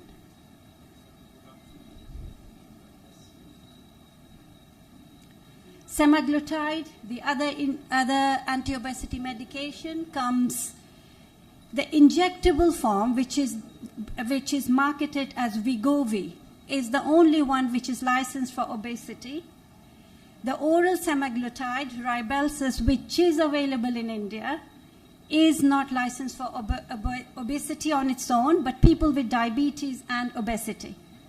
But Rybelsus, people are in India, are buying it and taking it to lose weight, which is not ideal because these have to be initiated by a clinician with monitoring and follow-ups. The effect of semaglutide or Wegovy on heart disease and stroke, as per the SELECT study, is still ongoing, so we may have some data soon. In West Yorkshire, I am a part of this Wegovy task and finish group. So because of the extreme shortage, we are, even though the guidance says that BMI of 30 or BMI over 30 or BMI over 27 for comorbidities are eligible for anti-obesity medications. But because there's so extreme shortage, every time we meet, we are bringing the BMI level higher as to who can get it on the NHS. So the cutoff here is BMI of 35, which, as per the guidance, the patient should be going for bariatric surgery. So much is the shortage. So STEP trial is a trial which looked at semaglutide 2.5 milligram weekly as compared to placebo over 68 weeks. Looked at both men and women, overweight and obese, with at least one treated or untreated weight-related comorbidities. And it showed a weight reduction of 14.8% in the intervention group as compared to the placebo group. STEP 8 trial looked at semaglutide 2.4 milligram once weekly to liraglutide, Saxenda, 3 milligram daily injections with lifestyle modifications. And it showed, the semaglutide arm showed a reduction of 15.8% as compared to only 6.4% for liraglutide or Saxenda, which was very significant as well. As I said, Mounjaro, this is the newest one. This is the dual. So for all the postgraduate students in the room, this is a GLP-1 and GIP-1 dual co-agonist, as Dr. Joshi also mentioned. The glucagon GLP-1, GIP-1 Retatrutide is not been licensed in the UK as of today. It may come in future, but not as of today. And a meta-analysis comparing 7 randomized control trial showed a weight loss of around 10 kilo weight loss with Mounjaro, 15 milligram subcutaneous weekly, as compared to semaglutide 2.4. So it's very effective. It's in the market. As a GP, I do prescribe this, but only to diabetics with obesity, not for just anti-obesity medication. SAMAN trial, it's about the efficacy and the safety of tirzepatide. It is a RCT double-blinded trial. Weight loss with 50 milligram was 20.9% compared with the placebo group. Other medication in the horizon, methylphenidate, we use it for ADHD. It is a dopamine reuptake inhibitor and reduces energy uptake. As of today, the supply of methylphenidate in the UK is so much in shortage because people are reading it, people know it will cause weight loss, so they're buying it online. So the patients who've got ADHD cannot get this medication. As a GP, we've been told about this shortage, and we've asked to refer them to the specialist to swap them to some other medications. So this is how awareness of general public and how people actually need these medications are being deprived. As a GP, I do prescribe Orlistat, and this is the audit that I did in my practice. So 48% of the patients did not come back for follow-up weight, 15% gained weight, 15% had a weight loss of less than 5%, and 22% had a weight loss of over 5%. This is just about real-world weight loss effectiveness of GLP-1 RAs among patients with type 2 diabetes. It is a retrospective cohort study. It included 2,400 patients who were overweight and obese or obese with type 2 diabetes. They were started on GLP-1 RA, and the weight loss was monitored over 72 weeks. And a third of the patients lost at more than 5% of the body weight. This has just come back 2 days ago. So this is the first of its kind, once a weekly basal insulin called Icodec. And so you won't need 365 injection, you'll just need 52 in a year. And Icodec has been combined with semaglutide to call Icosema. This has got approval by the European Medicinal Agency and FDA. Maybe it will soon come to India as well. I've discussed this severe shortage, and in the Tier 3 weight management service in the UK, there is a very long waiting list, and also a lot of part of the UK does not have a Tier 3 where patients can get Saxenda or Wegovy. India, there has been a significant spurt in anti-obesity medication since the launch of Rybelsus in 2022. And the research shows that the market has tripled in 2 years, and over the last 5 years, it's grown by 32%. Can you wrap up? Yes. Yeah, thank you. So the practical problems of injectables in India, maintaining the cold chain, storage, monitoring, side effects, cost. Metformin costs 18 rupees for a month prescription. Rybelsus is 5,000 rupees. So that's the health inequality, social deprivation, and other issues does play a role. So just to summarize, they should be initiated in a well-monitored setting. Saxenda and Wegovy are the only 2 licensed for weight loss. Oral semaglutide is not licensed, it's only for type 2 diabetics with obesity. The shortage and the out of supply for newer medications in the West are depriving patients who really need them.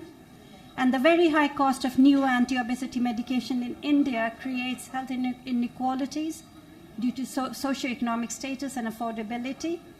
And as we said, any weight loss medication has to be used alongside healthy diet, exercise, and screening for effective treatment. These are my references. Sorry. Yeah, and thank you for your patient listening. Thank you, Smita. That was a really interesting perspective, even as up to date as yesterday, where with the basal insulin, which should be the case. Quickly moving on to the perhaps closing this session, as we have run over due to circumstances beyond our control. I'm going to put Lee on spot. He's worked with us very hard for 2 weeks. And Sarah really did a wonderful talk. Where do you see us going in terms of challenges versus opportunities in this side of the world with cardiovascular screening?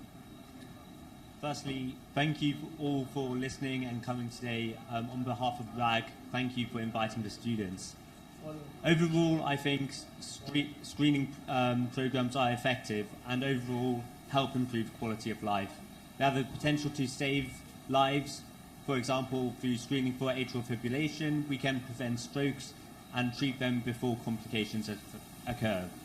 However, screening does come with its challenges. For example, funding, as Sarah mentioned, in India it was only 35 million compared to the 105 billion spent in the UK. Rurality, how do we get the screening programs to the places that need it? And lastly, manpower and willingness for doctors to adopt a new approach to healthcare. In the UK, the government has invested in adopting new policies, for example, the Core 20+5, where 5 conditions are hugely explored in 20% of the population, the 20% who needs additional care.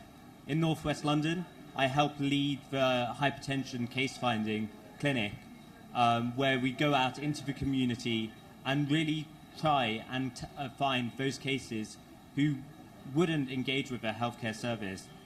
However, in setting this up, we've noticed people don't want the responsibility. For example, who's responsible for the detection of hypertension? We detect it in a clinic, but then what is the follow-up?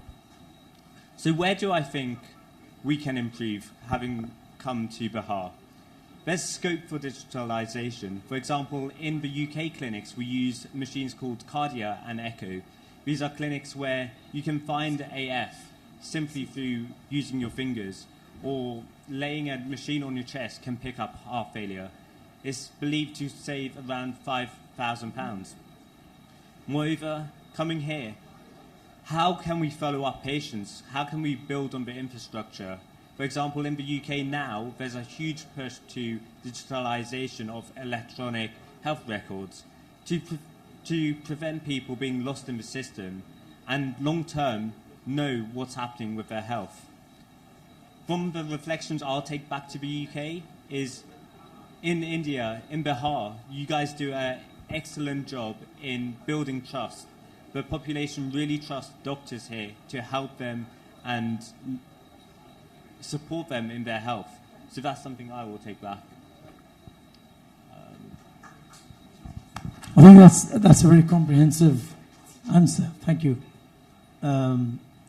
With that, I think I would just ask Dr. Bhushan if he's online. Can you pin Dr. Bhushan for a moment, please? Just a quick question. In relation to Smita's talk, is there any future of newer anti-obesity medications in Bihar at all? Or shall we just stick? Yeah, go on. Yeah. Just a few quick comments, please. So first of all, my heartiest congratulations to all the team of the Hridayam Foundation, which has organized this wonderful CME and day-long CME. So congratulations to all. So regarding this particular question regarding the anti-obesity medicine in Bihar, so you must be aware that the Bihar population is generally not that much obese. And if we take out the data from all over the India, then we can find that in general, the population of Bihar is hardworking, which is a good thing. And the obesity is one thing which is not that prevalent as that is in other northern part like Delhi, Punjab, in those sides, in other metro cities. But still, as the culture is moving on, as computerization, digitalization, and that hard work is getting less, yes, the population will become fat, no doubt. Now, when we talk about anti-obesity medicines and its rampant use, as Dr. Smita has described to us, yes, I think, as Dr. B.B. Thakur sir has explained, that yoga and exercise and the lifestyle modification is the one thing which we should stress in every meeting with the patient when that patient is meeting any physician, whether he is meeting a gynecologist, whether he is meeting ENT person. If he is obese, then that person should specify on those small things to enhance the lifestyle modifications, yoga and exercise. That will have tremendous effect on the life of the patients and the population. And yes, and as the anti-obesity medicine, these medicines are rampantly used. I have come across one or two patients who are using over-the-counter like these drugs. But yes, it can have bad effects which can be seen in the future. Thank you, Dr. Bhushan. That's very, very precise answer. Regulation versus non-regulation, and whether Bihar holds. You're absolutely correct. In foundation, we hardly see obesity in our own field of work. True obesity, as we say, needing those medications. So we will continue to deliberate in future meetings, but for purposes of today, I would like to express my heartfelt thanks to our speakers, our panelists for this particular session, and close the hold on theme, but not last but not least, I would like to invite our great Professor D.P. Singh, the convener of the Bihar and Jharkhand ICP Forum and governing body member, for closing remarks. Thank you.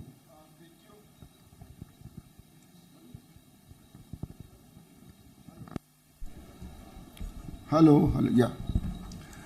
So, the fantastic session, fantastic talks, unparalleled discussion, that is because of Hridayam Foundation, chairpersons, our mentor, Dr. B.B. Thakur sir, and the very well organized, meticulous, comprehensive moderation by Dr. Ashish Thakur.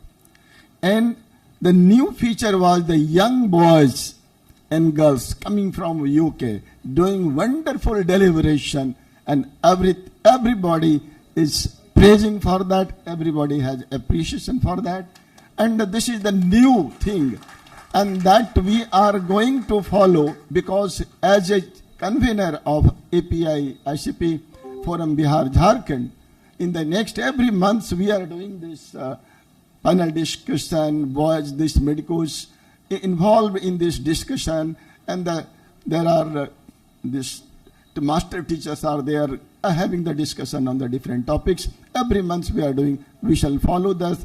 This medicos will be also involved in the discussion, and there will be experts and other things. So, what to speak in the closing session? We have already discussed about the hold and hold on, hypertension, obesity, lipids, and diabetes. You know, this 80% of cardiovascular disease is in the South Asian countries like India. And 50% of we Indians are having heart attack coronary artery attacks before the age of 50. 25% of heart attack before the age of 40 years of age.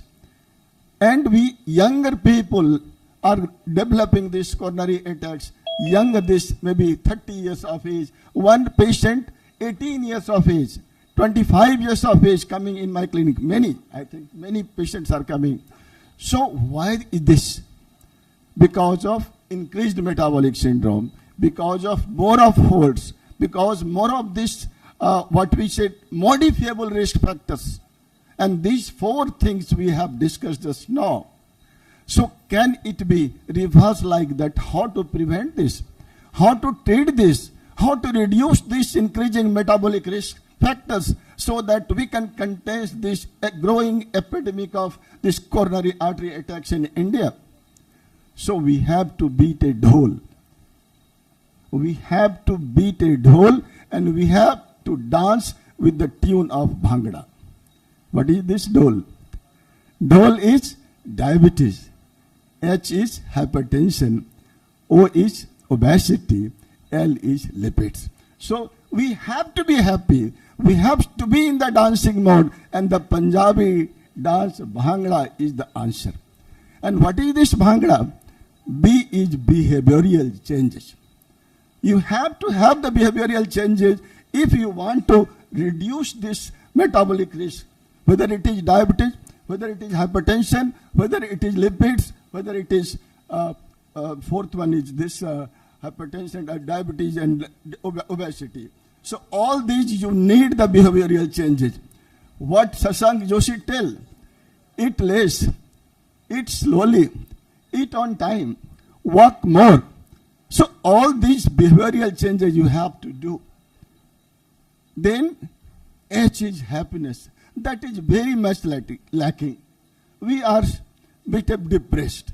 We are in the pensive mood. You have to be always positive mood, positive energy. At 4 o'clock I have awakened in Bhagalpur to see this closing remark. Took that 5 hours journey from Bhagalpur to Darbhanga just to say yes, close this session. But no, we have not to close this session. That session must go on so that we can, this intervention can be done to break this growing epidemics. Sir, this happiness is very, very important. Then what is A? Activity. What our father figure, our godfather, Dr. B.B. Thakur says, yoga, do the morning walk, do this sports, do anything, do the cyclings, do anything. Activity, and activity. That is very much important. And then there is nutrition. One of our speakers talked about the Asian diet, vegetarian diet, how it reduces this HDL, it increases the HDL or reduces the LDL or triglycerides and other things. We talked about the Mediterranean diet, and that is also good for our health. So nutrition is very, very important about this hypertension. You know, namak kam lo, hari sabji khao, 2 se 3 phal khao, वगैरह वगैरह. And in Indian scenario, you know, very poor patients come. How you will advise about the fruits? They can't buy it. But there are coronary attacks are also there. And then comes the risk reduction, R. And that is very important. Whether it is hypertension, you have to do this behavioral changes, but you have to treat them. You talk about the first speaker was again obesity, and last speaker, Dr. Smita ji, talked very much about the drugs. Drugs, yes, in Bihar also semaglutide will go up. Newer drugs will go up because there are many people are there, children's. Obesity, just we talk 380 million children are there suffering from this obesity. We have to go to the schools. Ravi Modi from Purnia, they are taking this one population-based this non-communicable disease in children. So we have to go for the screening in schools. So how our parents are advocating these fast diets, Domino's and other culture, we have to reduce that if you want to prevent the future increase in this epidemic prevention. And so lastly, we have children should be taught about so long you live, please heed this simple advice. Keep your healthy heart, watch your cholesterol chart, live a long and happy life. Thank you very much. Ashish, just a second. Yeah, please.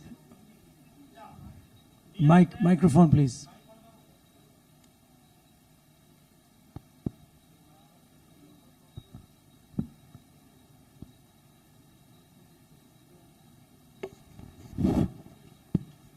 Dear friends, I must thank you all for being present here in such a large number. Some of the speakers have told you that intermittent fasting. So what I had planned in the morning, that for all my dear students, I was a teacher here 55 decades ago, 1974. So I thought that intermittent fasting I will give to my students who are sitting behind. And I must thank you, congratulate you for being here. And then I must thank Dr. U.C. Jha, Rajesh, S.C. Jha, etc. for inviting you to be present here. But before you have your meal, just give me 5 to 10 minutes. Okay? Agreed? Okay. So we're not having thanking ceremony with. Just, I will request all the students from Imperial College, Dr. Smita Thakur and Dr. Ashish Thakur, to come in front of the dais. Okay, please be quick.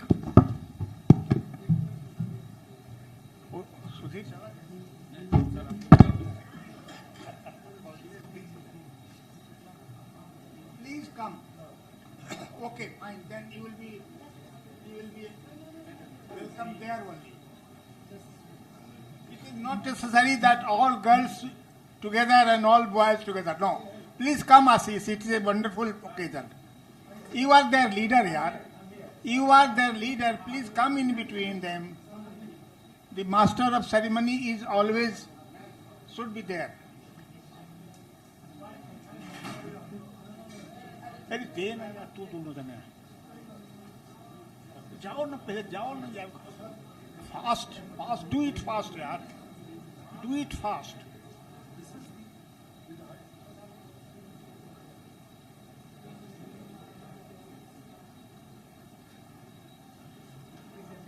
in Darbhanga there is in Mithila, listen my dear friends from UK, in Mithila there are 5 things important.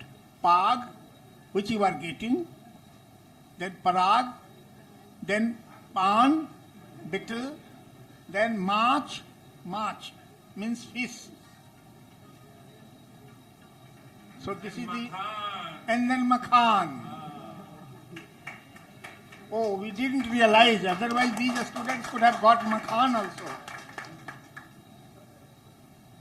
जाओ ना तुमको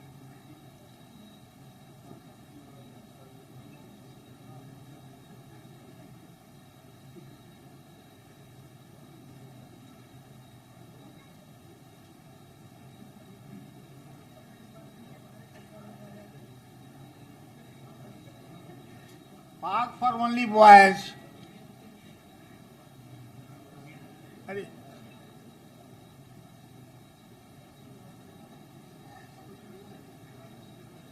अब देने के लिए दे दो but पहनाओ नहीं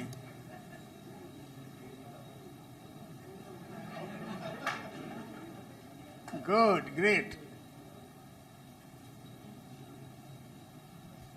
Friends, the purpose was that you should also come to this while you are a student. Why only we should teach you? You should teach us. You have more energy, more time, more patience.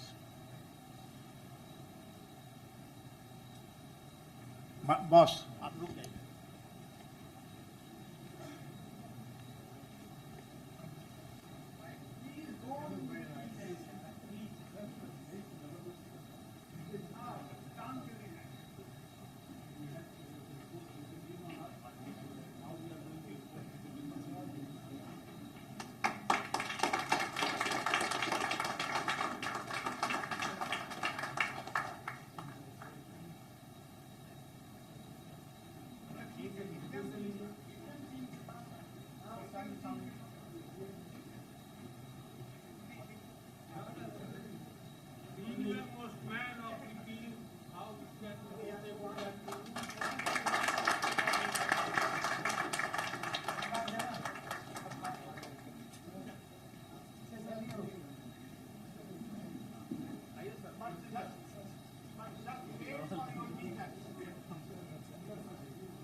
Ajay?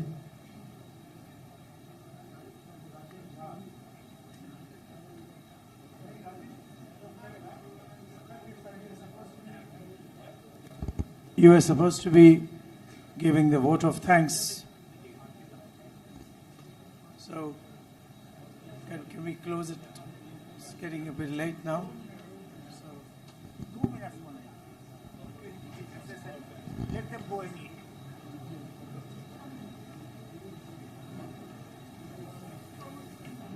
Yeah, please, you can.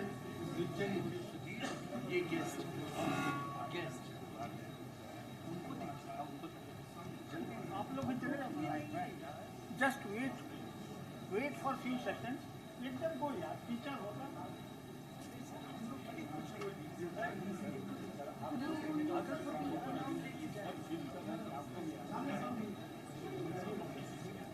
Doctor DP Singh sir DP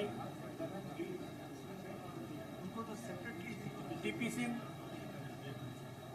अरे यार Das ji organising secretary है भाई doctor दास doctor Mishra खड़ा हो जाइए दास खड़ा होइए ना इन लोगों को भी लाइन में खड़ा कराओ ना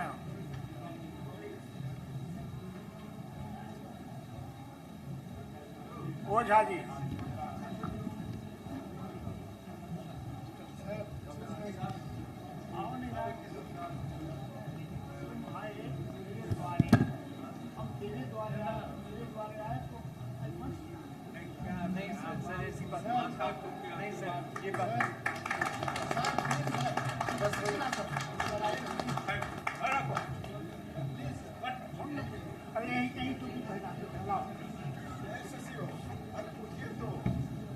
आपको डांस करना नहीं आ रहा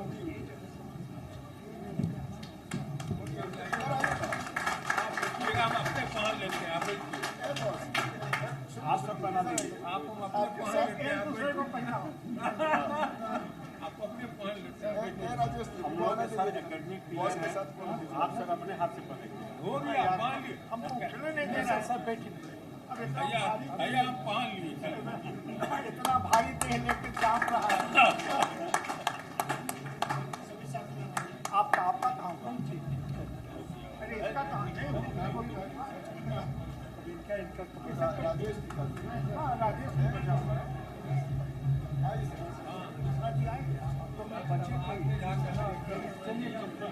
बोले ना मिश्रा जी और वो सर एक मिनट हम लोग फोटो खींच लेते हैं हाँ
हेलो,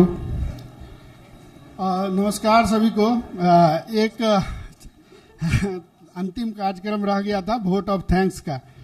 ये अक्सर हर कार्यक्रम में मुझे ये जिम्मेदारी दी जाती है और उस समय में दुख की बात होती है कि जिनको धन्यवाद देना रहता है उसमें से आधे लोग तो चले गए रहते हैं और आधे जो है इंतजार करते रहते हैं कि कितना जल्दी ये बोलना बंद करे और ये खाने का फिर कार्यक्रम शुरू हो।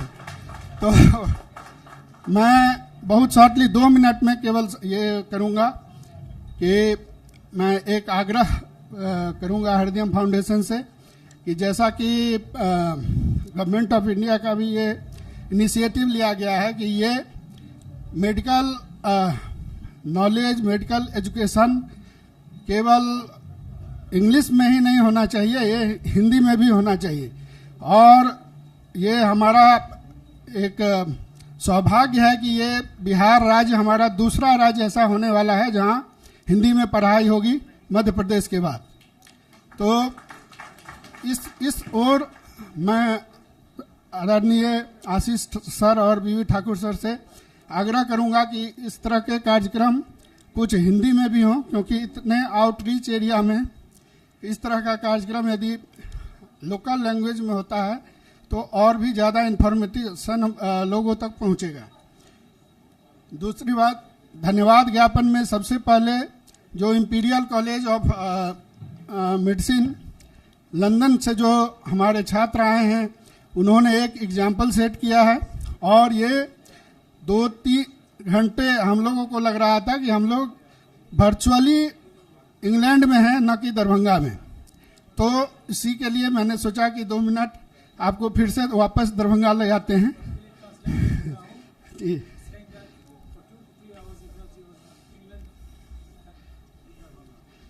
थैंक यू सर, आपने इनके लिए ट्रांसलेट किया। और सबसे बड़ी बात है कि इतने बड़ी संख्या में हमारे सामने जो पीजी आए हैं जो वो भी धन्यवाद के पात्र हैं, क्योंकि कल रात T20 वर्ल्ड कप में सेलिब्रेशन काफी लंबा चला होगा और उसके बाद ये 10:30 में उठ पाना इन लोगों के लिए कितना मुश्किल रहा होगा मैं इमेजिन कर सकता हूं। तो इसलिए उन्होंने आधा घंटा लेट जरूर किया, लेकिन इतनी बड़ी संख्या में आकर के उन्होंने इस कार्यक्रम को सफल बनाने में योगदान दिया, इसलिए वो धन्यवाद के पात्र हैं। और सारे स्पीकर्स, सारे अपने क्षेत्र के अपने जगह के लीजेंड थे। इन लोगों ने जो एक हम लोग के मन में जो भावना पैदा की है शिक्षा के प्रति और जो मैसेज जो दिया है होल्ड ऑन, सारे टॉपिक्स अपने अपने सेल्फ एक्सप्लेनेटरी हैं। हाइपरटेंशन में डॉक्टर मुरुगनाथन सर का statue of too much obesity के लिहाज से आइसोलेटेड सिस्टोलिक हाइपरटेंशन का जो उनका जो वक्तव्य था कितना अच्छा था, ये सदियों याद रहने वाला है। इसके बाद शशांक जोशी सर का ओबेसिटी, जो लाइटिंग मैन है ओबेसिटी के इंडिया में, उन्होंने जो दिया कि हमारा जन आंदोलन अगेंस्ट ओबेसिटी होना चाहिए। इसके बाद राजीव अग्रवाल सर का भी बहुत बहुत धन्यवाद जिन्होंने 10 कमांडमेंट्स दिया जिसको फॉलो करने की सभी को जरूरत है। विजय विश्वनाथन सर का management of lean Indian diabetic, वो भी एक हम लोग के लिए बहुत ही यूजफुल आर्टिकल होने वाला है। फिर संजय कुमार सर जिन्होंने यूके से बहुत ही पोस्ट कोविड सिंड्रोम पर में इतना ज्ञानवर्धक हम लोग को नॉलेज दिया है। और अंत में मैडम स्मिता ठाकुर का मैं बहुत तहे दिल से धन्यवाद दूंगा जिन्होंने न्यूअर एंटी ओबेसिटी ड्रग्स के बारे में बहुत विस्तार से हम लोग को बताया। धन्यवाद यहाँ के सारे डीपी सिंह सर का, जो FICP, जो ICP और API का पीजी एजुकेशन फोरम हम लोग ने जो तैयार किया है उसके कन्वेनर हैं बिहार झारखंड के। उन्होंने समराइज तो सारा टॉपिक्स को ढोल और भांगड़ा में इतने अच्छे से कर दिया कि टेक होम मैसेज आप लोग के लिए यही ढोल और भांगड़ा होने वाला है, उसको हम लोग जरूर याद रखें और इस ढोल भांगड़ा को करते रहें, ढोल बजाते रहें और भांगड़ा पर में डांस करते रहें। धन्यवाद सर। हमारे ऑर्गेनाइजिंग सेक्रेटरी जो API व्यापिकॉन जो हमारा नवंबर में होने वाला है, डॉक्टर RK दास सर, सीनियर मोस्ट यहाँ पर में doctor SB Sinha sir, doctor GN Jha sir, इन्होंने, मुझे नहीं याद है कि इतना देर कहीं पर मैं बैठ करके इतना लंबा टॉपिक कभी कहीं भी अटेंड किया होगा CME।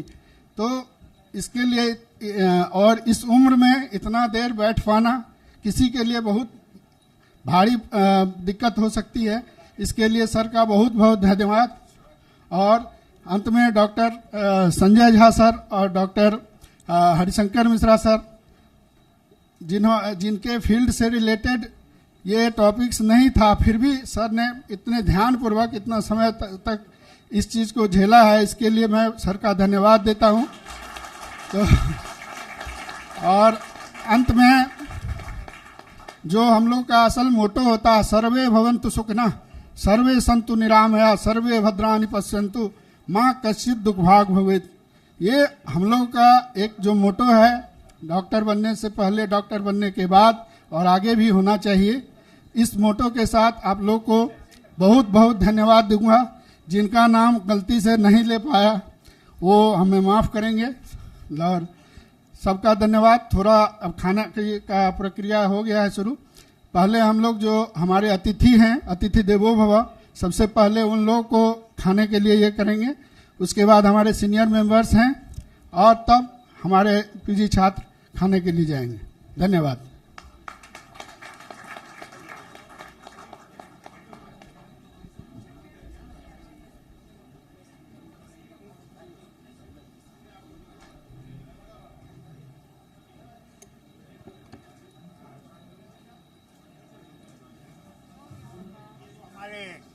सीनियर प्रोफेसर्स लोग हैं ना, वो मेरी दोस्ती के चलते आए हैं।